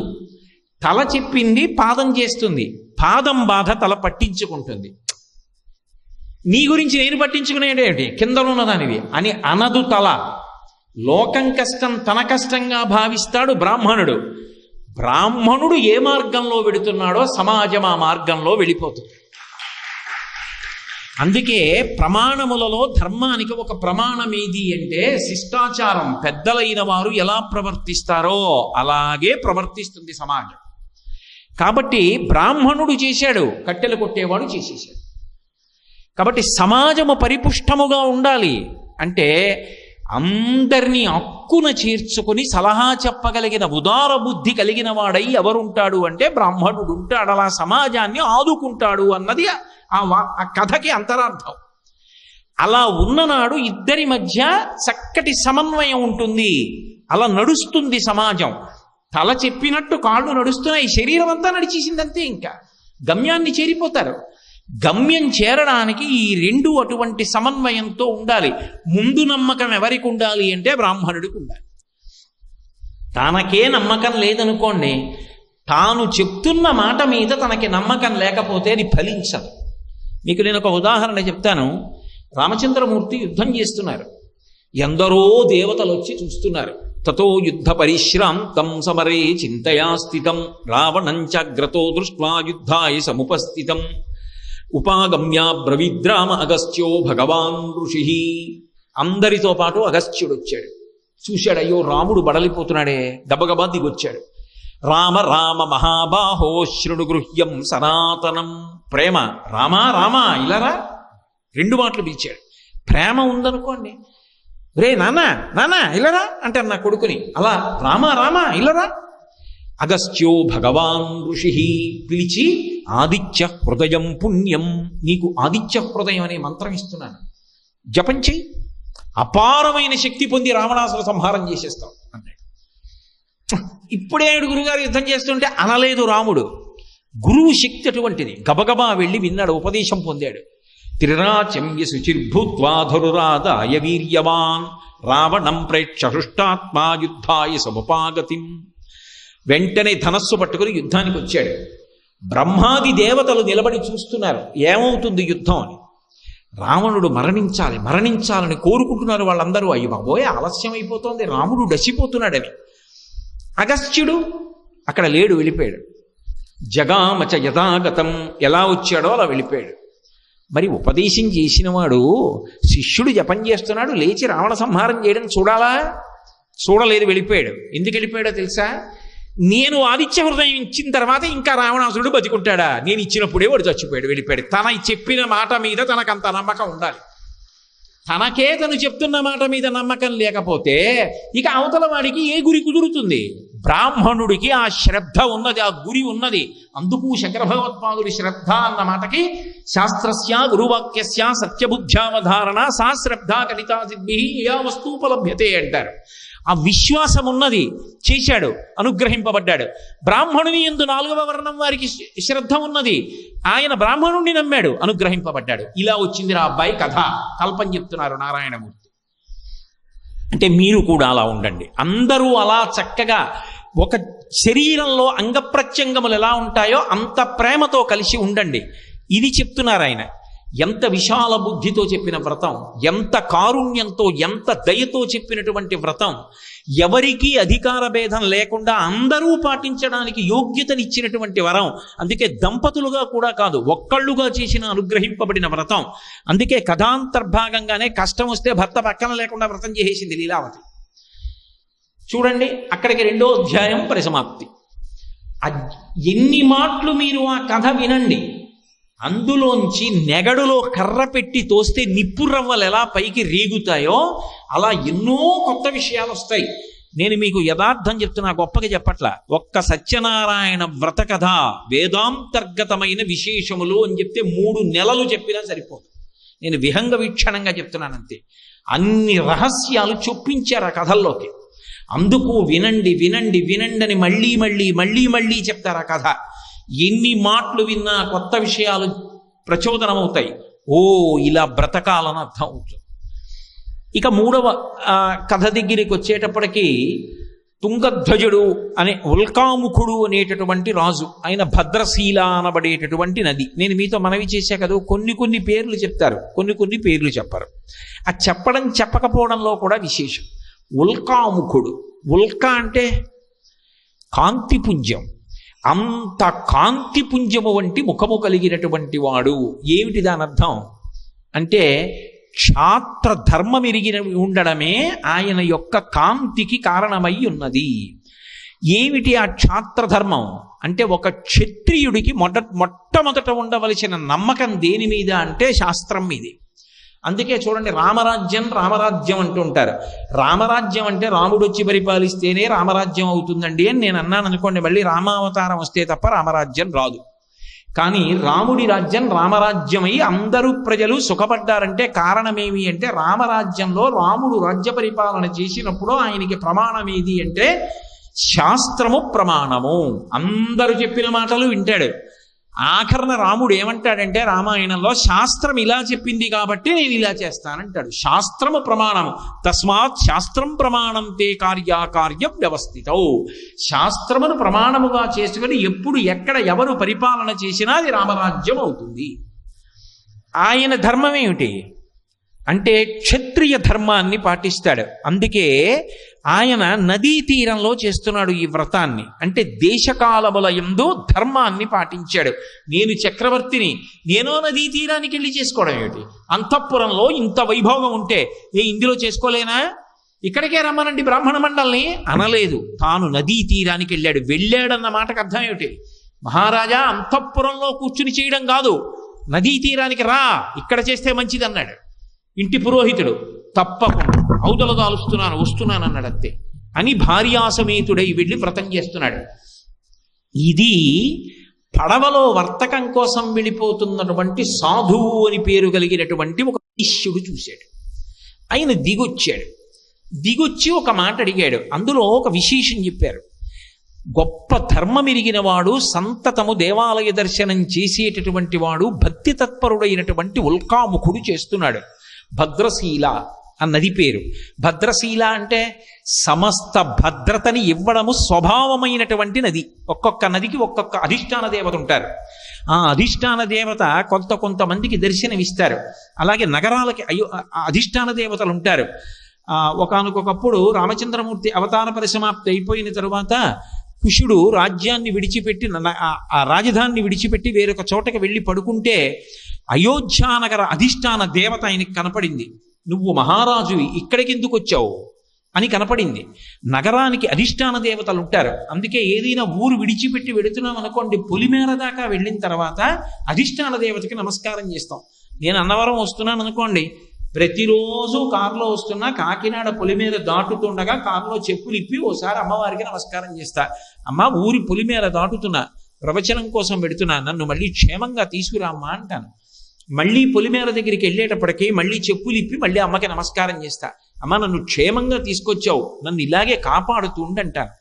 ఊరి అధిష్టాన దేవతకి నమస్కారం చెయ్యకుండా పొలిమేర విడిచిపెట్టకూడదు, పొలిమేర లోపలికి ప్రవేశించకూడదన్నది శాస్త్రవాక్కు. కాబట్టి ఆయన ఏం చేస్తున్నాడు? ఆ ధర్మనిరత కలిగిన వాడు, అందుకు చేస్తున్నాడు. నదీ తీరం అంతఃపురంలో చేసుకోలేడా? చెయ్యలేదు. నదీ తీరం అంతకన్నా శ్రేష్టము అయినప్పుడు అక్కడే చేస్తాడు. అంటే ఇప్పుడు దేని మీద నమ్మకం? శాస్త్రం మీద నమ్మకం. పునః పునః పునః కథ దేని మీద ఉంచుకుంటోంది? గురువాక్యము శాస్త్రవాక్యము నమ్మడం నేర్చుకో. జీవితంలో మళ్ళీ మళ్ళీ మళ్ళీ మళ్ళీ శ్రద్ధ గురించి మాట్లాడుతున్నారు ఆ కథలో. తప్ప నీ ఇష్టం వచ్చినట్టు ప్రవర్తించవద్దు. నేను ఇలాగే చేస్తానని చెయ్యవద్దు. ప్యాంటు చొక్కాతో చెయ్యకు. చక్కగా పంచకట్టుకో, చొక్కా తీ, బనీన్ తీ, ఉత్తరీయం వేసుకో. పురుషుడు వ్రతం చేసేటప్పుడు, ఈశ్వరారాధన చేసేటప్పుడు గుండెలు కనపడాలి ఈశ్వరుడికి. అలా కూర్చుని చెయ్యి తప్ప అలా చెయ్యవద్దు. అది దోషభూయిష్టం. ఎందుకు అలా చేస్తావు? అది తీసేయడంలో నీకు అభ్యున్నత ఉన్నది. అది నిన్ను కాపాడుతుందా? కాపాడదు. ఎలా శాస్త్రము పలికిందో అలా చేసిన నాడు నీకు అభ్యున్నతి కలుగుతుంది. శ్రద్ధ అన్న మాట మీద ఊంచుకుంటోంది కథ అన్నది మీరు గమనించాలి అక్కడ. అది కేవల కథ కాదు, వేదాంతర్గతమైన ఎన్నో విషయములకు ఆటపట్టు సత్యనారాయణ స్వామి వారి వ్రత కథ. కాబట్టి ఇప్పుడు ఆయన భద్రశీలా నదీ తీరంలో చేస్తున్నాడు. ఈ సాధు వచ్చాడు, ఎందుకు చేస్తున్నావు అని అడిగాడు. అంటే ఆయన కామ్యంగా చేస్తాడు ఏది చేసినా. అంటే నాకు ఈ కోరిక తీరుతుందా అంటే కించిత్ వ్యాపార ధోరణి ఉంది. అయితే ఒక కోరిక తీరాలని భగవంతుడి దగ్గర అనుష్ఠానం చెయ్యొచ్చా? నాకేదో కోరిక అంటే నేను అమెరికా అధ్యక్షుడిని అవ్వాలంటే పేరాశ, అసలు ఉండకూడని కోరిక. నాకు మనవడు పుట్టాలనో కోరిక ఉంది, నా కొడుకు పుట్టాలని తప్ప నా వంశం నిలబడాలని నేను కోరుకోకూడదా? అది అవసరం, ఉండాలి తప్ప అలా లేకుండా ఉండకూడదు. అప్పుడు దాన్ని అవసరం అంటారు తప్ప కోరికే అనరు. దాన్ని భగవంతుడికి చెప్పవచ్చు, తప్పు లేదు. నేను చెప్పడం ఏమిటి? ఈశ్వరుడు ఒప్పుకున్నాడు. ఆర్తో జిజ్ఞాసురర్థార్థీ జ్ఞానీచ భరతర్షభ, ఈ నలుగురు నా దగ్గరికే వస్తారా అని చెప్పాడు. ఆర్తి కలిగిన వాడు జిజ్ఞాసుడు, డబ్బు కావాలనుకున్నవాడు, జ్ఞానము కావాలనుకున్నవాడు నన్ను ఆశ్రయిస్తాడన్నాడు. ఒక అవసరం తీరకపోతే ఎవరికి చెప్పుకుంటామండి? పరమేశ్వరుడికి చెప్పకపోతే ఆయనకే చెప్పాలి, అది తప్పేం కాదు. కానీ అన్ని వేళలా దాని ఒక్కదాని కోసమే వెళ్ళకూడదు, భక్తితో సంతోషంతో కూడా వెళ్ళాలి. నాన్నగారి దగ్గరికి వెళ్ళి అవసరాలు చెప్పచ్చు, కానీ ఏ అవసరం లేకపోయినా నాన్నగారికి ప్రేమతో కాళ్ళు ఒత్తడానికి కూడా ఒక్క రాత్రైనా కూర్చోవాలిగా. అవసరం ఉంటేనే నాన్నగారి దగ్గరికి వెళ్తావా? అవసరం లేకపోయినా నాన్నగారి కాళ్ళు పట్టుకోవాలి కదా. దాని తాత్పర్యాన్ని అలా తీసుకోవాలి. కాబట్టి అప్పుడు అది భక్తి, పండిన భక్తి అవుతుంది. అప్పుడు అసలు మనం అడగక్కర్లేదు. ఏరా అని తండ్రి అడిగిస్తాడు. అది బాగా పరిణితి చెందుతున్నటువంటి భక్తి. కాబట్టి ఇప్పుడు ఆయన అన్నాడు, నాకు సంతానం కావాలి, అందుకు వ్రతం చేస్తున్నాడు. అంటే నాకు సంతానం కలిగితే చేస్తానని లేదు, నాకు సంతానం కలిగి తీరుతుంది ఈ వ్రతం చేశాక. ఈశ్వరానుగ్రహం కలిగాక ఎందుకు కలగదు నాకు పుత్ర సంతానం? కాబట్టి ఏదో పుత్ర సంతానం కలగడం కాదు, వంశోద్ధారకుడు, మంచి క్షాత్రధర్మం ఉన్నవాడు, వంశమును ధరింప చేయగలిగిన వాడు కావాలి. అటువంటి వంశాంకురము ఈశ్వరానుగ్రహము చేత కలుగుతుంది. కాబట్టి ఇప్పుడు ఆయనకి పిల్లలు పుడితే చేస్తానంట లేదు, ఈ వ్రతం చేస్తున్నాను పుడతారన్నాడు. అంటే ఇది పరిపూర్ణ విశ్వాసం. పరిపూర్ణ విశ్వాసంతో వ్రతం చేస్తున్నాడు. విన్నాడు సాధువు. ఆయన వైశ్యుడు. అంటే వైశ్యుడైనంత మాత్రం చేత అందరికీ అటువంటి ఆలోచన వస్తుందని చెప్పడానికి వీలు లేదు. చూడండి, అదే చమత్కారం. ఆయన పేరేమి? సాధువు. సాధు అంటే ఏమిటి? శాస్త్రము మీద అపారమైన నమ్మకం ఉన్నవాడిని సాధు పురుషుడు అంటారు. అందుకే భాగవతంలో శుద్ధ సాధులందు శురలందు శృతులందు గోవులందు విప్రకోటియందు ధర్మ పదవియందు తవిలి నాయందు వాడెన్నడలుగు నాడే హింస పొందు అంటారు శ్రీ మహావిష్ణువు. సాధువు అంటే శాస్త్రమునందు పరిపూర్ణమైన విశ్వాసం ఉన్నవాడు. ఈ కథలో ఉన్న చమత్కారం ఏమిటో తెలుసా? పేరుని బట్టి అవతలవాడి సమర్థత చెప్పడం సాధ్యం కాదు. ఎందుచేత? మరోలా అనుకోకండి. నన్ను చూపించి శాస్త్రి గారండి ఆయన అన్నారు అనుకోండి, నాకు ఏ శాస్త్రము రాదు, నేనే శాస్త్రిని. శాస్త్రి అంటే శాస్త్రం ఎరిగినవాడు శాస్త్రి. నన్ను చూపించి ఈయన శాస్త్రి గారండి అంటే, కోటేశ్వర శాస్త్రి గారండి ఈయన అన్నారు అనుకోండి, ఆ శాస్త్రి అన్న మాట నాకు ఎలా అన్వయం అవుతుంది? నాకేమొచ్చు? శాస్త్రి అన్న మాట నన్ను పిలిచినా, ఎవడో శాస్త్రి గారు ఇలా రండి అన్నా కూడా అది నాకు ఎలా అన్వయం అవదో, నా పేరులో శాస్త్రి అని ఉన్నా నేను ఎలా కాలేకపోయానో అలా పేరున్నంత మాత్రాన కూడా ఉంటుందని అనుకోవద్దు. అలా లేదని ఉండదని అనుకోవద్దు. పేరుని బట్టి ఉండదు. దీన్నే బహుశా తరువాతి కాలంలో all that glitters is not gold అన్న ప్రొవెర్బ్ ఇంగ్లీష్లో తీసుకొచ్చారేమో. మెరిసేదంతా బంగారం కాదు. పేరు సాధువు, లోపల శాస్త్రమునందు విశ్వాసము పూర్ణత్వంతో లేదు. కాబట్టి ఆయన ఏమన్నాడంటే, నాకు సంతానము కలిగితే చేస్తాను. ఆయన సంతానము కలుగుతుంది ఈశ్వరానుగ్రహం కోసం చేస్తున్నాడు. అంటే ఆయనకి అపనమ్మకం లేదు.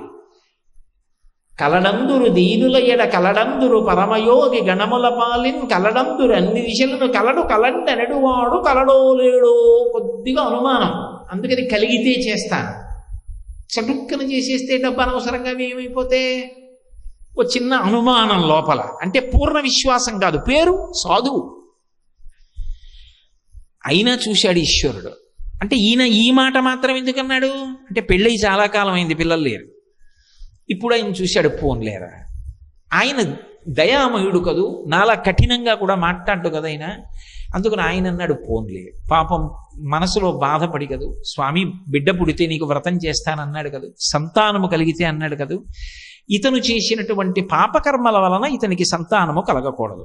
నేనేం చెయ్యాలి ఇప్పుడు? కనీసంలో కనీసం బాధపడుతున్నాడు కాబట్టి పుత్రిణ సంతు పౌత్రిణ. ఒకవేళ కొడుకులు పుట్టవలసినంత పుణ్యం లేకపోతే ఓ కూతురునిద్దాం, ఆ కూతురికి ఓ కొడుకు పుడితే దౌహిత్రులు వచ్చినట్టు కొడుకు పుట్టినట్టే లెక్క. కాబట్టి అలా అతనికి అనుగ్రహాన్ని ఇచ్చేద్దాం అని చెప్పి మనసులో సంకల్పం చేసి దయాళువై ఒక మంచి కూతురిని ఇచ్చాడు.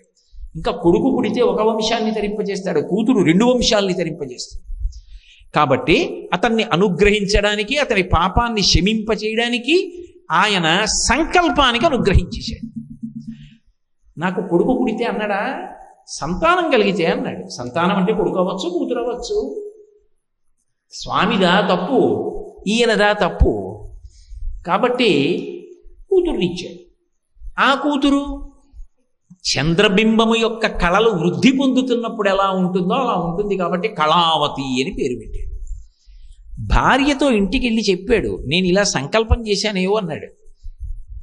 ఆవిడ పాపం, నేను తల్లిని అయితే బాగుండు అనుకుంది. అయింది కదూ, సంతోషించి ఆవిడండి, ఏమండి సంతానం కలిగితే అన్నారు కదా, కలిగింది కదా, సత్యనారాయణ వ్రతం చేద్దాం.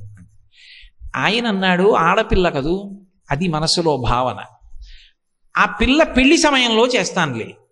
ఏం పెళ్లి సమయంలో ఎందుకు, మధ్యలో ఇంకేం ఉండవా అంటే దానికో విశేషం ఉంది. ఆడపిల్ల పెళ్లి చేసేటప్పుడు కన్యాదానానికి పూర్వాంగంగా చాలా వాటిని శాస్త్రం నిర్దేశించింది. అందులో దశదానములు చేసి కన్యాదానం చేయాలి సమర్థత ఉన్నవాడైతే. ఈశ్వర, నాకు ఆడపిల్లనిచ్చారు కానీ దశదానములు చెయ్యగలిగినంత శక్తి నాకు ఇవ్వలేదండి మీరు, అందుకని దశదానములకు తుల్యముగా చేస్తున్నానని చెప్పవలసి వస్తే గుమ్మడి పండు మీద గంధపు చెక్కెడతారు. 200 ఎకరాల పొలం ఉండి గుమ్మడి పండు మీద గంధపు చెక్కెట్టకూడదు, దశదానాలు చెయ్యాలి. వెళ్ళాలి ఆడపిల్ల కన్నా ముందు. కాబట్టి అప్పుడు కొన్నిటిని కలిపితే విశేష ఫలితం వస్తుంది. అందుకని అప్పుడు చేస్తాను వ్రతం. పాపం ఆవిడ ప్రేమతో అర్థం చేసుకుంది, అందుకే ఇంకొక మాట ఆవిడ మాట్లాడాల. అలాగే అంటే ఆడపిల్ల పుట్టిందన్న చిన్న బుద్ధి ఏమీ లేదు నా భర్త మనసులో, సంతోషంతో ఆమె అభ్యున్నతిని కోరుతున్నాడని ఊరుకుంది. ఈయనేం చేశాడు, కొన్నాళ్ళు అయిన తర్వాత ఎవరో పెద్దల్ని పిలిచాడు, యోగ్యుడైన వరుడు ఉంటే వెతికి పట్టరండి. చిత్రం ఏమిటో తెలుసా, ఆ షావుకార వర్తకుని యొక్క అల్లుడి పేరు చెప్పలేదు. అది ఆ కథలో కొన్ని పేర్లు చెప్పకపోవడంలో తమాషా ఉంది. బుద్ధి మంచిదైతే పేరు ఎందుకండి, పేరు మంచిదైతే మాత్రం బుద్ధి మంచిది కానప్పుడు చెప్పి ప్రయోజనం ఏమిటండి. అందుకే అల్లుడి పేరు చెప్పలేదు. కానీ తీసుకొచ్చిన వాళ్ళు ఎవరు, పెద్దలంటే ఎవరు, బుద్ధి కలిగిన వాళ్ళు. వాళ్ళు ఎవరిని తీసుకొస్తారు, బుద్ధి ఉన్నవాడినే తీసుకొచ్చారు. బుద్ధి ఉన్నవాడిని తీసుకొచ్చారని మీకు ఎలా తెలుసుకోటేసారంటారేమో. అగ్ని పరీక్ష లాంటి ఓ సందర్భంలో అల్లుడే మామ కన్నా తెలివైన వాడని తెలుస్తుంది. కాబట్టి ఆ పిల్లాన్ని తీసుకొచ్చారు, పెళ్లి చేసేశాడు, అయిపోయింది. వ్రతం చేయలేదు, వదిలిపెట్టేశాడు. ఎందుకని, మనసులో ఏదో భావన ఉంది, అందుకని వదిలేశాడు. వదిలేసి అయిపోయిందిగా మన అవసరం అంతా, కూతురు పెళ్లి కూడా చేసేసాం కదా, భగవంతుడు బహుశా నా భక్తికే సంతోషించేసి ఉంటాడు, ఇప్పుడు మళ్ళీ అదంతా ఎందుకు అల్లరి అనుకున్నాడు, వదిలిపెట్టేశాడు. అయిపోయింది. ఈశ్వరుడు అలా చూస్తూనే ఉంటాడు. ఇక్కడ మీరు నన్ను ప్రశ్న ఇచ్చి, ఏమంటే ఒక్క వ్రతం చేయకపోతే తక్కువ వచ్చిందండి, అన్నవరంలో ఇన్ని వ్రతాలు అవుతున్నాయి కదా, ఊరుకోవచ్చు కదా సత్యనారాయణ స్వామి. ఆయనకి కావలసింది వ్రతం కాదు, కర్మ కాదు, ఆయనకి కావలసింది ఆయన్ని బాగు చేయడం కావాలి. అయ్యో నా వ్రతం బరువు అనుకుంటాడేమిటి పిచ్చాడు, ఇంకా ఇంకా ఇంకా వృద్ధిలోకి తీసుకురావడానికి ఓ కర్మ చేయిద్దామని నేను అనుకుంటాను, చేయను ముర్రు అని పరిమితాడేమిటి. అది ఆయన దయ తప్ప పాడు చేయడం ఆయన ఉద్దేశ్యం కానే కాదు. అందుకు చూస్తున్నాడు, చూడరా వీడి తమాషా, ఇన్ని ఇచ్చాను, నా వ్రతం బరువు అయింది, అది చేస్తే ఇంకెద్దిద్దును వీడికి ఈ బుద్ధి కుదరట్లేదురా ఎలా అని చూస్తున్నాడు. ఈయన అల్లుడిని కూడా తీసుకుని వర్తకానికి వెళ్ళాడు. అంటే ఇంటి దగ్గర ఎవరు ఉండిపోయారు, భార్య కూతురు ఉండిపోయారు. అల్లుడిని కూడా తీసుకుని వర్తకానికి వెళ్ళాడు. అంటే మీకు ఏమర్థం అవుతుంది దీన్ని బట్టి, ఇల్లరికం వచ్చాడు ఇంచుమించు అల్లుడు. లేకపోతే తన ఊరు పోయి తాను వర్తకం చేయొద్దు, మామగారితో కలిసి వర్తకానికి బయలుదేరాడు. ఇద్దరూ కలిసి ఎక్కడికి వెళ్ళారు, రత్నసానుపురానికి వెళ్ళారు. దాన్ని పరిపాలించేవాడు చంద్రకేతు మహారాజు. మీకు ఆ పేర్లలోనే తెలియట్లేదండి, చంద్రుణ్ణి కేతువు పట్టుకుంటాడు, శాశ్వతంగా కాదు, కొద్దిగా వదిలిపెట్టేస్తాడు తర్వాత. కాబట్టి అది రత్నసానుపురం. అంటే బాగా పదును పెడితేనే రత్నానికి శోభ. ఇప్పుడు పదును ఎక్కిస్తారు సాధువుని, నిజమైన సాధువుని చేస్తాడు ఈశ్వరుడు. ఎక్కడికెడితే జరుగుతుందో అక్కడికి వెళ్ళాడు. కాబట్టి తాత్కాలికంగా గ్రహణం పడుతుంది, కానీ వదిలిపెట్టేస్తుంది, బింబం ప్రకాశిస్తుంది. బెంగ పెట్టుకోకు. పేర్లలో ఎంత సంకేతం అండి. వెళ్ళాడు, వర్తకం చేద్దాం అనుకున్నాడు, నదిని దాటాడు, ఆవతల ఊర్లో దిగాడు, ఇంకా మొదలుపెట్టలేదు. ఈలోగా ఆ రోజు రాత్రి మహారాజు గారి కోటలో దొంగలు పడ్డారు. ఆ దొంగలు ధనాన్నంతటినీ తీసుకుని పారిపోతుంటే రక్షక భటులు వెంటబడ్డారు. ఆ పారిపోతున్న దొంగలు చేతిలో మూటలుంటే పట్టుకుంటారని ఊరు చివరికి వెళ్ళి పడవలోంచి ద్రవ్యాలన్నీ దింపుకుని అక్కడ పడుకున్నటువంటి ఈ మామ అల్లుళ్ళ యొక్క సంబారాల మధ్యలో ఈ ధనపు మూటలు బారేసి వాడు పారిపోయారు. వాళ్ళు రాగానే ముందు ధనం కనబడింది. ఎవర్రా ఇక్కడ అన్నారు, వీళ్ళిద్దరు కనబడ్డారు, విదేశస్తులు కదా.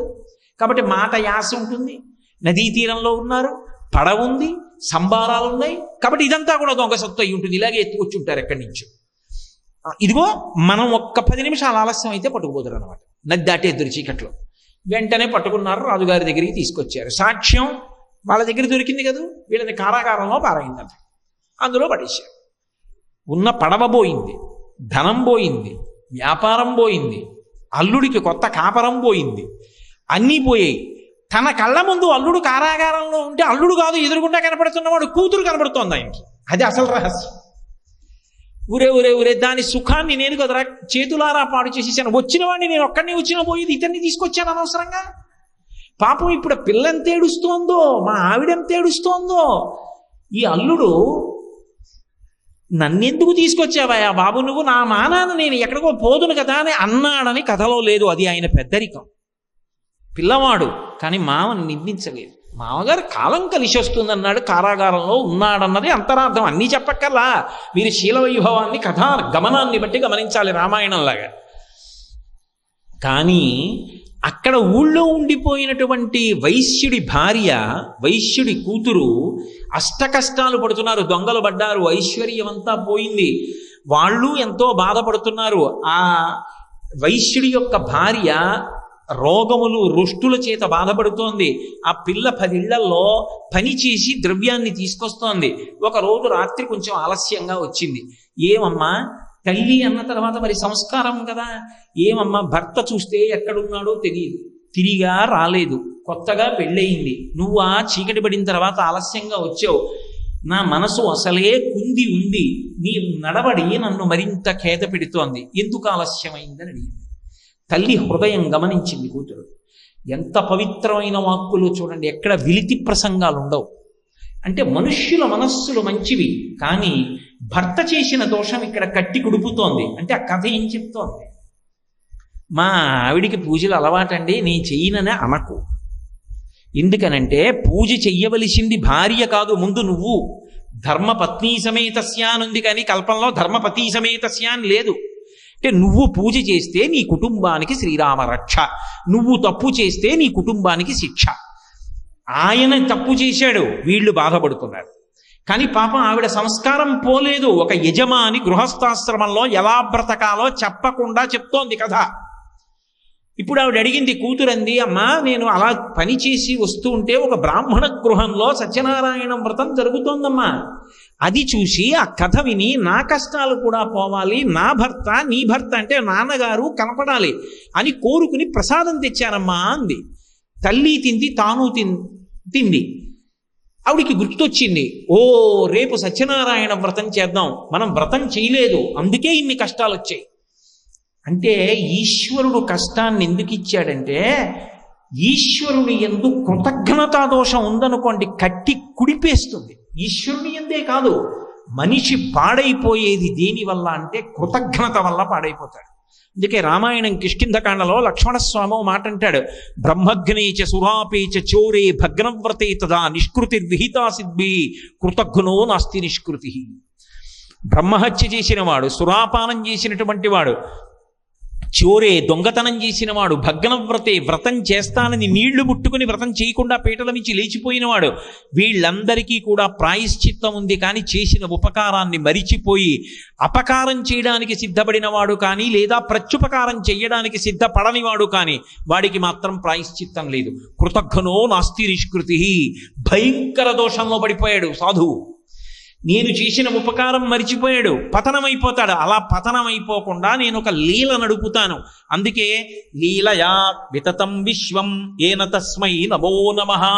స్వామి, లీల చేసి మళ్ళీ మమ్మల్ని రక్షిస్తుంటావు కాబట్టి నేను ఒక చిన్న లీల చేస్తాను, చేసి వీళ్ళందరినీ శాశ్వతంగా కాపాడతాను. కష్టం ఇస్తే గుర్తొస్తుంది. ఇప్పుడు ఆవిడికి వ్రతం చెయ్యాలని గుర్తొచ్చింది, వెంటనే రేపే చేస్తాను. ఆవిడ ఎప్పుడైతే వ్రతం చేస్తానని సంకల్పం చేసిందో, ఎప్పుడైతే పదార్థములను తెప్పించుకుని వ్రతం చేసిందో, పరమేశ్వరుడు ప్రీతి చెందాడు. మీ ఆయన చేయలేదుగా అని అడగలేదు. ఆమె చేసిన దేని కొరకు చేసింది? నా కొరకని చేయదు. ఇది సనాతన ధర్మంలో స్త్రీ యొక్క గొప్పతనం. స్త్రీ పెళ్లికి ముందు వ్రతాలు చేస్తుంది. దేనికోసం? ఉత్తముడైన భర్త కోసం. పెళ్ళైన తర్వాత వ్రతాలు చేస్తుంది. ఎవరి కోసం? భర్త ఆయుర్దాయం కోసం, భర్త అభ్యున్నతి కోసం, తన అత్తవారింటి సుఖం కోసం, తన పుట్టింటి సుఖం కోసం. మరి తన సుఖం వేరుగా లేదు, వాళ్ళ సుఖం తన సుఖం. ఇది స్త్రీ యొక్క ఔదార్యం. అందుకే నెలకి 3 వానల్లో ఒక వాన స్త్రీ వలన పడతాయి. అంత గొప్పగా కీర్తించింది వేదం స్త్రీని. ఉపనయనం పురుషుడికి పెట్టారు. ఎందుకనంటే వాడు ప్రయత్నపూర్వకంగా గాయత్రి చీర అంటే తప్ప వెళ్ళి కూర్చోడు. ఆడదానికి ఉపనయనం పెట్టాలా. ఎందుకు పెట్టలేదో తెలుసా? పెట్టకపోయినా పిల్ల తెల్లవారు లేచి అమ్మకి సాయం చేస్తుంది, కళాపి చల్లుతుంది, ఊడుస్తుంది, ముగ్గు పెడుతుంది, నాన్నగారికి పువ్వులు కోస్తుంది, పూజకు అక్కడ పెడుతుంది, మడిబట్ట ముందు రోజు ఆరేస్తుంది, నాన్నగారండి పేటేశానండి అంటుంది. ఇవన్నీ చేయడం గాయత్రి కాదా? అందుకని అక్కర్లేదు ఉపనయనం. అంత మర్యాదనిచ్చారు. అయినప్పుడు ఇప్పుడు ఆమె భర్త సుఖాన్ని కోరుతోంది, కూతురు సుఖాన్ని కోరుతోంది. మీ ఆయన చేయలేదు నేను ఇవ్వాలంటే ఎలా? ఎంత ధర్మమో చూడండి. పరవశించిపోయాడంతే పరమాత్మ. అందుకని ఎక్కడ సాధువు కారాగారంలో ఉన్నాడో అక్కడ మహారాజుకి కల్లో కనబడ్డాడు. ఒక్కటే మాట చెప్పాడు, వాళ్ళు నా భక్తులు, రేపు సూర్యోదయానికి విడిచిపెడితే బాగుపడతావు, లేకపోతే భ్రష్టుడు అవుతావు. ఆయన భయపడ్డాడు. మంత్రుల్ని పిలిచాడు, అందరినీ పిలిచాడు. ఆ కారాగారంలో పెట్టిన వాళ్ళ మీద విచారణ లేదు. ఈశ్వర వాక్కు నాకు ప్రమాణమో. కలలో కనపడి చెప్పాడు, వాడు దొంగ కాదా, వాడి పడవలో దొరికాయా దొరకలేదా నాకు అనవసరం. తీసుకొచ్చాడు, క్షరకర్మ చేయించాడు, తలస్నానం చేయించాడు, కొత్త బట్టలు ఇచ్చాడు. మీరు వ్యాపారం చేస్తే ఈ పాటికి ఎంత లాభం సంపాదిద్దరో అంత లాభంతో కలిపి మీరు తెచ్చుకున్న ద్రవ్యంతో కలిపి మీకు ఇచ్చేశాను, పట్టుకుని మీ ఊరు వెళ్ళిపోండి పంపించేశాడు. ఎక్కడి ఫలితం? ఇంటి దగ్గర ఇల్లాలు చేసినటువంటి పుణ్యం. అందుకే లలితా సహస్రనామ స్తోత్రంలో పులో మజార్చిత అనొక నామం. ఇంద్రుడు ఇంద్ర పదవిలో ఎందుకుంటాడు అంటే, శచీదేవి చేసేటటువంటి అమ్మవారి ఆరాధన వలన ఇంద్రుడికి ఇంద్ర పదవి లభించింది. ఇల్లాలు చేసేటటువంటి భక్తి, ఆమె చెప్పుకున్న నామం, ఆమె అమ్మవారి దగ్గర వేసిన కించెత్ పసుపు, భర్త పాదాలకి చేసిన నమస్కారం ఆమెని ఆమె కుటుంబాన్ని అంతా కాపాడతాయి. ఇప్పుడు సాధువు విడుదలయ్యాడు. అల్లుడితో కలిసి పడవలో బయలుదేరాడు. కొంత దూరం వచ్చాడు. ఏమైనా మార్పు వచ్చిందా? ఇతని భార్యలో వచ్చింది, ఇతనిలో వచ్చిందా ఏమైనా? ఒక్కసారి చూడాలనుకున్నాడు పరమాత్మ. సన్యాసి వేషంలో వచ్చాడు. ఏమి సత్యనారాయణుడిగా రాకూడదా? సత్యనారాయణుడిగా వస్తే కాళ్ళ మీద పడిపోతాడు. అందుకని గుర్తు తెచ్చుకుంటున్నాడు, నేను వ్రతం చేయలేదు, ఇన్ని కష్టాలు పడుతున్నాను అంటున్నాడు. తత్ప్రాయశ్చిత్తం కోసం వస్తూ దేవాలయాలు చూస్తున్నాడు, అక్కడక్కడ దానాలు చేస్తున్నాడు, బయలుదేరి వస్తున్నాడు.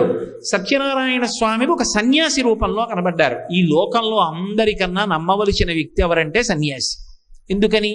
అన్నీ వదిలిపెట్టేశాడు. త్యాగే నైకే అమృతత్వమానసో కాషాయ దండమాత్రేణ యతి పూజ్యో రసంశయ. కాషాయం కట్టుకుని చేతిలో దండం పట్టుకున్నాడు అంటే ఆయన సర్వకాలముల యందు పూజనీయుడే. ఆయన గురించి నువ్వు నమస్కారం చెయ్యడం వినా అన్యథా ఆలోచించవలసిన అవసరము లేదు. కాబట్టి కాషాయ దండమాత్రేణ యతి పూజ్యో న సంశయ. అటువంటి సన్యాసి కనబడితే నమస్కారం చేయడానికి ఏమిటి ఇబ్బంది? ఆ సన్యాసి వచ్చి ఒక ప్రశ్న వేశాడు, ఏమున్నాయి పడవలో అని అడిగాడు. ఆ ఎండుటాకులు అలవలు అన్నాడు. ఎందుకని? చెప్పేస్తే అడుగుతాడేమో అని భయం, అడిగితే ఇవ్వకపోతే పాపం వస్తుందేమో అని భయం. అబద్ధం చెప్పేస్తే పోలా? సన్యాసి అంటే అన్నీ విడిచిపెట్టి ఆయన కూర్చుంటాడు. అన్నీ ఉన్నవాడు శాంతి కోసం ఆయన దగ్గరికి వెళ్తాడు. అలాంటి ఆయనతో అబద్ధం ఎందుకు? అబద్ధం ఆడాడు. వాక్యమే చాలు, నోటి వాక్కుతో చరిత్ర మార్చగలడు ఆయన. కాబట్టి ఆయన అన్నాడు, నువ్వేమన్నావో అదే సత్యముగుగాక, నేను కొత్తగా ఏమీ అన్నాను. కాబట్టి అందులో ఆకులు అలవలు, పడవ పైకి తేలిపోయాడు. ఇప్పుడు మూర్ఛపోయాడు వెంటనే సాధువు. ఐశ్వర్యం పోయిందనేటప్పటికీ మూర్ఛపోయాడు. కాబట్టి మీరు కథ చదవండి. ఇప్పుడు నేను మళ్ళీ ఆ శ్లోకాలన్నీ ఎక్కడ చెప్పనని చెప్పి వదిలేస్తున్నాను. ఇప్పుడు మూర్ఛపోయి పైకి లేచాడు. పైకి లేచి, అయ్య బాబోయ్ ఐశ్వర్యం అంతా పోయింది ఎలాగన్నాడు. అల్లుడు అన్నాడు, ఎవరి వల్ల పోయింది? నువ్వు సన్యాసికి చెప్పిన అబద్ధం వల్ల కదూ. ఆ సన్యాసి వాక్కు వల్ల పోయింది. ఆయన ఎక్కడున్నాడు? అక్కడే చెట్టు కింద కూర్చున్నాడు. మూర్ఛపోవడం ఏడవడం ఎందుకు? బయలుదేరు, ఇద్దరం పెడదాం, కాళ్ళ మీద పెడదాం, నమస్కారం చేద్దాం, చెంపలు వేసుకుందాం, తప్పు ఒప్పుకుందాం, అనుగ్రహిస్తాడు. ఇది బుద్ధి. బుద్ధిమంతుణ్ణి తీసుకురండి అన్నారే, ఎవరి యందు ఎలా ప్రవర్తించాలో అల్లుడికి తెలిసినట్టు నిజంగా మామగారికి తెలియదు. చిన్నవాడైనా బుద్ధి కలిగినవాడు. ఇంకా వాడికి పేరుతో అవసరం ఏమిటి అసలు? అందుకే పేరు చెప్పలేదు. కాబట్టి ఇప్పుడు అల్లుడు చెప్పిన మాట విన్నాడు. కనీసం ఇద్దరూ కలిసి వెళ్ళారు, సన్యాసికి నమస్కరించారు. తప్పైపోయింది అన్నాడు, క్షమించమన్నాడు. నువ్వు ఏ ఇంతకుముందు ఉందో పడవలో అదే ఉంది పో అన్నాడు. అదే ఉంది. ఇప్పుడు మళ్ళీ ఐశ్వర్యం ఉంది. సంతోషించాడు. అమ్మ బాబోయ్, ఇంటికి వెళ్ళగానే సత్యనారాయణ వ్రతం చేస్తానన్నాడు. గబగబా బయలుదేరాడు. సంతోషంతో బయలుదేరి ఒడ్డు దాకా వచ్చేశాడు. అయిపోయింది అధ్యాయం. ఇప్పుడు అక్కడ ఆ లీలావతి తన కూతురుతో కలిసి వ్రతం పూర్తి చేసింది. ఆమె ప్రసాదం పుచ్చుకుంది. కూతురు ఇంకా ప్రసాదం ఒక్కటే పుచ్చుకోలేదు, పుచ్చుకోవాలి. కానీ పడవ వచ్చేసింది, తన భర్త వచ్చాడు, తండ్రి గారు వచ్చారన్న వార్త వచ్చింది. గబగబా పూజ పూర్తి చేసేసి నమస్కారం పెట్టేసి తల్లి ప్రసాదం నోట్లో వేసుకుంది. కూతురు మాత్రం ప్రసాదం నోట్లో వేసుకోకుండా తల్లి కూతురు పరుగున నదీ తీరానికి వచ్చారు. భర్తని చూడాలన్న తాపత్రయం. షావుకారు దిగిపోయాడు కిందకి. పడవ దిగిపోయాడు, ఒడ్డుకు వచ్చేసాడు. కానీ అల్లుడు గారితో ఉన్నటువంటి పడవ మాత్రం నదిలో మునిగిపోయాడు. అందరూ చూస్తుండగా అకస్మాత్తుగా మునిగిపోయింది. అందులో అల్లుడు తేలిపోయాడు. ఆ మునిగిపోతే ఆ పాదుకలు తీసుకుని ఆ కూతురు, అంటే ఆ షావుకారు కూతురు తల మీద పెట్టుకుని, ఆమె పాతివ్రత్యం, ఆమెకి భర్త మీద ఉన్నటువంటి గౌరవం అటువంటిది. సహగమనం చేస్తాను, నేను నీళ్లలోకి వెళ్ళిపోతానని సిద్ధపడుతోంది. వెంటనే అశరీరవాణి వినపడింది. అశరీరవాణి అంటే ఆకాశంలోంచి వినపడింది అని. ఆకాశంలోంచి ఎలా వినపడుతుందండి అంటే దాని అర్థం ఏమిటో తెలుసా? శరీరం ఉంటే వాణి ఉంటుంది, శరీరము లేకపోతే వాణి ఉండదు.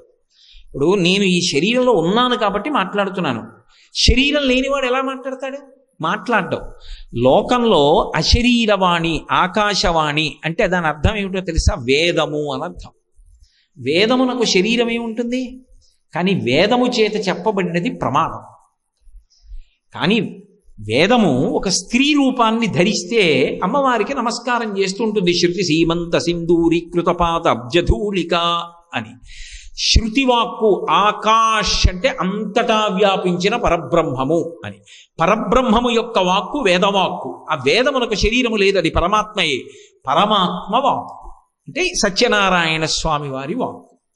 అమ్మా, నువ్వు వ్రతం చేశావు, ప్రసాద తిరస్కారం చేసి వచ్చావు, అందుకే నీ భర్త పడిపోయాడు నదిలో. ఏమండి, ఇంత కష్టపడిందే, ఇంత వ్రతం చేసిందే, ప్రసాదం నోట్లో వేసుకోకపోతే పడవలు ముంచేసేంత శాడిస్టే సత్యనారాయణ స్వామి అని మనకు అనుమానం వస్తుంది. కాదు, పరమ దయాళు. ఎందుకు ఆ లీల నడుపుతున్నాడో తెలుసా? ప్రసాదమునకు మారు పేరేమి అంటే అనుగ్రహము. పులిహార పళ్ళెం బట్ట కప్పి లోపలికి తీసుకెడితే పులిహార, ఈశ్వరుడికి చూపించి పట్టుకొస్తే ప్రసాదం. ప్రసాదమునకు మారు పేరు అనుగ్రహము. ప్రసాద తిరస్కారం అన్న మాటకు అర్థం ఏమిటంటే ఈశ్వరానుగ్రహ తిరస్కారము. మాకు అక్కర్లేదు నీ అనుగ్రహం అని. ఈశ్వరానుగ్రహం అక్కర్లేదన్న వాడికి వాడు ఏది అడిగాడో అది దొరకదు. కాబట్టి ఇప్పుడు ఆమె ప్రసాద తిరస్కారం చేసింది, తెలిసో తెలియకో వదిలేసింది, అంటే అనుగ్రహాన్ని వదిలేసుకుంది. కాబట్టి దుఃఖమునకు కారణమై. కాబట్టి ఇప్పుడు పరుగున వెళ్ళింది. వెళ్ళి గబగబా కళ్ళకద్దుకుని ప్రసాదం నోట్లో వేసుకుని మళ్ళీ వచ్చింది. మునిగిపోయిందనుకున్న పడవ అకస్మాత్తుగా పైకి తేలింది. అల్లుడు గారు పైకి తేలారు, చెయ్యిచ్చారు, కిందకి దింపారు, సత్యనారాయణ వ్రతం చేశారు. తదనంతర కాలమునందు ఎప్పుడూ చక్కగా వ్రతం చేస్తూనే ఉన్నారు. ఇహమునందు పరమునందు సంతోషంగా కాలాన్ని గడిపారు. అంటే ఇది నిజానికి జరిగిపోయిన ఒక కథ. కథని చెప్తూ, కథ అబద్ధం అనకూడదు సుమండి, కథ చెప్తూ అనేకమైనటువంటి మన జీవితమునందు సమన్వయం చేసుకుని మనం లబ్ధి పొందవలసినటువంటి విషయములను ప్రతిపాదన చేయడం జరుగుతోందా? నేను ఇంకా కొన్ని విషయాలే ప్రస్తావన చేస్తున్నాను. ఒక్కొక్క విషయంలో ఒక్కొక్క శ్లోకంలో ఉన్న అంతరార్థం, అందులో ఉన్నటువంటి వేదప్రోక్తమైన రహస్యముల గురించి మాట్లాడితే ఎన్నాళ్ళు పడుతుంది ఆ కథలో ఉన్న విశేషార్థాల గురించి? అన్ని విషయాలు ప్రతిపాదించారు. చిట్ట చివరి కథకు వచ్చేటప్పటికి తుంగధ్వజుడు అని ఒక రాజు, ఆయన ఒకానొకప్పుడు అరణ్యంలోకి వెళ్ళాడు, ఏదో వేటాడాడు, వెళ్ళిపోతున్నాడు. మారేడు చెట్టు కింద కూర్చుని గొల్ల పిల్లలు వ్రతం చేశారు. మారేడు చెట్టు కింది భాగము అంటే అది లక్ష్మీదేవి యొక్క స్థానం. ఆ తల్లి వనస్పత్యైర్భవైర్దివ్యై అని ఆవిడ అక్కడ లక్ష్మీదేవి తపస్సు చేసి మారేడు చెట్టుని సృజించింది. అది పరమ పవిత్రమైన ప్రదేశం. అటువంటి నీడలో వాళ్ళు వ్రతం చేశారు. వాళ్ళ యొక్క అధికారం ఏమి అని అడగడానికి నేనెవరు, రాజెవరు? అందరూ చెయ్యొచ్చని ఆయన చెప్పాడు, ఆయన చెప్పింది ప్రమాణం. కానీ ఈయనకి ఒక తక్కువ బుద్ధి వచ్చింది, నేను మహారాజుని, వాళ్ళు గొల్ల పిల్లలు, వాళ్ళు వ్రతం చేయడం ఏమిటి, నేను చూడడం ఏమిటి, చూడడం మానేశాడు. వాళ్ళు రాజుగారు వస్తున్నారని సంతోషించారు. రాజుగారు వస్తే ఎందుకు సంతోషించాలి? ఓ గొప్ప ఆయన వచ్చాడని సంతోషించడం కాదు. నా విష్ణు పృథివీపతి, విష్ణువాంశ లేనివాడు పృథివీపతి కాడు, కాబట్టి విష్ణు వచ్చాడు, అది వాళ్ళ గొప్ప బుద్ధి. వాళ్ళు సంతోషించారు. ఈయన చిన్న బుద్ధి, గొల్ల పిల్లల వ్రతం నాకెందుకు, వదిలి దూరంగా వెళ్ళి చెట్టు కింద కూర్చున్నాడు. వీళ్ళు మాత్రం ప్రసాదం ముందు తాము తినకుండా పాపం రాజుకిచ్చి తాము తిన్నారు. రాజు అక్కడ వదిలిపెట్టి వెళ్ళిపోయాడు. గొల్ల పిల్లలు అరణ్యంలో చేసుకున్న ప్రసాదం నేను తిన్నా, నాకొద్దు, వదిలేశాడు. ఆయన ఏం చూస్తున్నాడు? గోధుమ నూక చూస్తున్నాడు, ప్రసాదం చూస్తున్నాడు. గోధుమ నూక, అందులో ఉన్నటువంటి బెల్లం, అందులో ఉన్న నెయ్యి, మారేడు చెట్టు, అరణ్యం, గొల్ల పిల్లలు చూస్తున్నాడు తప్ప ఎవడు చేసినా భక్తికి ఈశ్వరానుగ్రహం అందులో ప్రవేశించిందని తెలుసుకోలేకపోయాడు. వదిలి వెళ్ళాడు. ఎప్పుడైతే ఈశ్వరానుగ్రహాన్ని వదిలేశాడో ఓడలు బళ్ళవడం ఎంతసేపు అండి? 9 పుత్రులు నశించిపోయారు, రాజ్యం పోయింది. ఇంత చమత్కారంగా ఎలా జరిగింది ఆలోచించాడు. బుద్ధిమంతుడు కనుక దోషాన్ని తెలుసుకున్నాడు. తుంగ, గడ్డిపోచ చూడండి, ప్రవాహం వచ్చినప్పుడు కొట్టుకుపోయినట్టుగా వంగిపోతుంది, కానీ ఆ తర్వాత మళ్ళీ లేచి నిలబడుతుంది. బుద్ధి మళ్ళీ అంకురించి తుంగధ్వజుడు. అందుకే మళ్ళీ ఆలోచించాడు, ఓ నీ చేసిన దోషం ఉంది. మళ్ళీ అడవిలోకి వచ్చేసాడు. వచ్చేసి గొల్లపిల్లలను అడిగి మళ్ళీ ప్రసాదం తీసుకుని కళ్ళకద్దుకుని నోట్లో వేసుకుని క్షమాపణ చెప్పాడు ఈశ్వరుడికి. మళ్ళీ వెళ్ళాడు. ఆయన అనుగ్రహం కలిగితే ఎంతసేపు అండి? చచ్చిపోయినట్టు పడిపోయిన వాళ్ళు లేచి కూర్చో, 9 పిల్లలు చటుక్కున లేచారు. అలా ఉంటుందా అండి అని అనుకోకండి. ఒకప్పుడు శృంగేరిలో ఒక ఆవిడ వద్దు వద్దు అని భర్త చెప్తున్నా వినకుండా నేను సాయంకాలం జరిగే చంద్రమౌళీశ్వరారాధన చేస్తానని చంద్రశేఖర భారతీ స్వామి వారు ఉన్నటువంటి రోజులలో పీఠానికి వెళ్ళింది. సాయంకాలం 6:30, 7 అవుతోంది. ఇంకా వెళ్ళాలి, తుంగానది దాటి అభిషేకం జరుగుతున్న ప్రదేశం చూడడానికి వెళ్ళాలి. ఈలోగా ఆ పిల్లవాడికి అకస్మాత్తుగా అనారోగ్యం వచ్చి వాడు కళ్ళు తేలేసేసి నీలంగా అయిపోయి కదలడం మానేశాడు. ఈ వచ్చిన అమ్మలక్కలు అన్నారు, మేము అభిషేకం చూడడానికి వచ్చాం, యువతల వైపు పెద్ద జనసంచారం ఉండేది కాదు అప్పుడు, అవతల వైపు అభిషేకానికి జనం వస్తారు, అక్కడికి వెళ్ళి ఎవరినన్నా పంపిస్తాను లేని వాళ్ళు వెళ్ళిపోయారు. ఒక్కతే పిల్లవాడు నీలంగా అయిపోయాడు, కదలిక లేదు, ఒళ్ళు చల్లబడిపోయింది. ఆమెకి భర్త గుర్తొచ్చాడు. వద్దు వద్దంటే వెళ్ళావు, చూసావా పిల్లాన్ని శవంగా తీసుకొచ్చామని ఏమంటాడో అని, కొడుకు పోయాడని ఒక బెంగ, గుండెలు బాదుకుని ఏడుస్తోంది. ఇలా తలెత్తి చూసింది, గోడ మీద చంద్రశేఖర భారతీ స్వామివారి మూర్తి కనపడింది. ఆవిడ వెంటనే స్వామివారి వంక చూసి, స్వామి భర్త మాట కాదని నీ దగ్గరికి వచ్చాను, స్వామి అభిషేకం చూడాలని వచ్చాను, కొడుకు వెళ్ళిపోయాడు, నన్ను అనుగ్రహించి బ్రతికించండి అంది. అని ఏడుస్తూ ఆ పటం వంక చూసి ఇలా చూసింది. పిల్లవాడు చిరునవ్వులు నవ్వుతూ చేతులు కాళ్ళు కదుపుతూ ఆడుకుంటున్నాడు. పిల్లాన్ని భుజం మీద వేసుకుని తుంగానది దాటి పరిగెత్తింది అభిషేకం చూడ్డానికి. అప్పటికి అభిషేకం అయిపోయి చంద్రశేఖర భారతీ స్వామి మెట్లెక్కి వెళ్ళిపోతున్నారు గురునివాసలోకి. ఈవిడ పరుగున లోపలికి వచ్చింది. ఒక్కసారి ఆగిటి తిరిగారు. తిరిగి ఆవిడ వంక చూసి అన్నారు, ఇంకెప్పుడు భర్త వద్దన్న పని చేయకు అని వెళ్ళిపోయారు. మహాత్ములకు చెప్పాలా, ఫోటోని చూసి ఏడ్చింది, కానీ ఆయనకి అందింది, అనుగ్రహించారు. ఇటువంటి తప్పు చేయకని చెప్పి వెళ్ళిపోయారు. భర్త మాట విను అని చెప్పి వెళ్ళిపోయారు, అంతే. పరమేశ్వరుడు తలుచుకుంటే ఎంతసేపు అండి. 100 వెళ్ళిపోయారనుకున్న కొడుకులు మళ్ళీ బతికారు, రాజ్యం వచ్చింది. మళ్ళీ ప్రసాదం గురించే మాట్లాడారు. దాని అర్థం ఏమిటో తెలుసా? మనస్సు అనేటటువంటిది కానీ, బుద్ధి అనేటటువంటివి కానీ మీరు ఎక్స్రే తీసి చూస్తానంటే, స్కానింగ్ చేస్తానంటే దొరకవు. అవి సూక్ష్మ శరీరం అంటారు. మనసు సంకల్ప వికల్ప సంఘాతం. అది ఎప్పుడు ఏవో సంకల్పాలు చేస్తూ ఉంటుంది, వదిలేస్తూ ఉంటుంది. బుద్ధి నిర్ణయం చేస్తుంది. ఈ రెండిటి వల్లే మనిషి జీవితం ఆధారపడి ఉంటుంది. మన ఏవ మనుష్యాణం కారణం బంధమోక్షయోహో. ఆ మనసు వలననే మనిషి తరించినా పాడైపోయినా. అటువంటి మనసులో ఉత్తమ సంకల్పాలు వచ్చాయనుకోండి, ఉత్తమ కర్మలు చేస్తాడు. బుద్ధి పరిపుష్టమైందనుకోండి, మంచి నిర్ణయాలు చేస్తుంది. అందుకే మనం ఏ పని చెయ్యండి, చిట్ట చివర ఏ మంత్రంతో పూర్తి చేస్తామంటే ప్రచోదయాత్ అని గాయత్రితో పూర్తి చేస్తాం. అంటే ఈ చేసిన పని వలన మా బుద్ధులు దైవము వలన ప్రేరేపింపబడుగాక, మంచి ఆలోచనలు వచ్చుగాక. ఎలా వస్తాయి అంటే, మనం ఈశ్వరుడికి ఏది నివేదన చేశామో అదే ప్రసాదంగా తింటాం. తిన్నప్పుడు అది లోపలికి ఎడుతుంది. లోపలికి వెళ్ళి అందులో ఉన్నటువంటి 6వ భాగము మనసుగా, బుద్ధిగా మారుతుంది. మారి ఇప్పటి వరకు నీ సమస్యకి పరిష్కారం నీ బుద్ధికి తట్టనేది తడుతుంది. ఆ బుద్ధికి పరిష్కారము తట్టగానే ఆ మార్గంలో వెడతావు. సమస్య విడిపోయి పరిష్కారం లభించి ప్రశాంతత పొందుతావు. నాకు ప్రసాదం వద్దు, అనుగ్రహం వద్దు, బుద్ధికి ప్రచోదనం ఉండదు కాబట్టి సుఖపడలేవు, కాబట్టి ప్రసాద తిరస్కారము చేయవద్దు. నువ్వు ఎక్కడ ఉన్నా ప్రసాదము నీకు లభించగానే కళ్ళకద్దుకొని నోట్లో వేసుకోవడం అలవాటు చేసుకో. ప్రసాదం అంటే కేవలము భౌతిక పదార్థము కాదు, అది ఈశ్వరానుగ్రహం అని గుర్తెరిగి ఉండు. అందుకే మన దేశంలో అంత ప్రఖ్యాతి ప్రసాదానికి. ఎక్కడికి వెళ్ళనివ్వండి, పట్టుకొచ్చి ప్రసాదం ఇస్తే కళ్ళకద్దుకుని వెంటనే నోట్లో వేసుకుంటారు.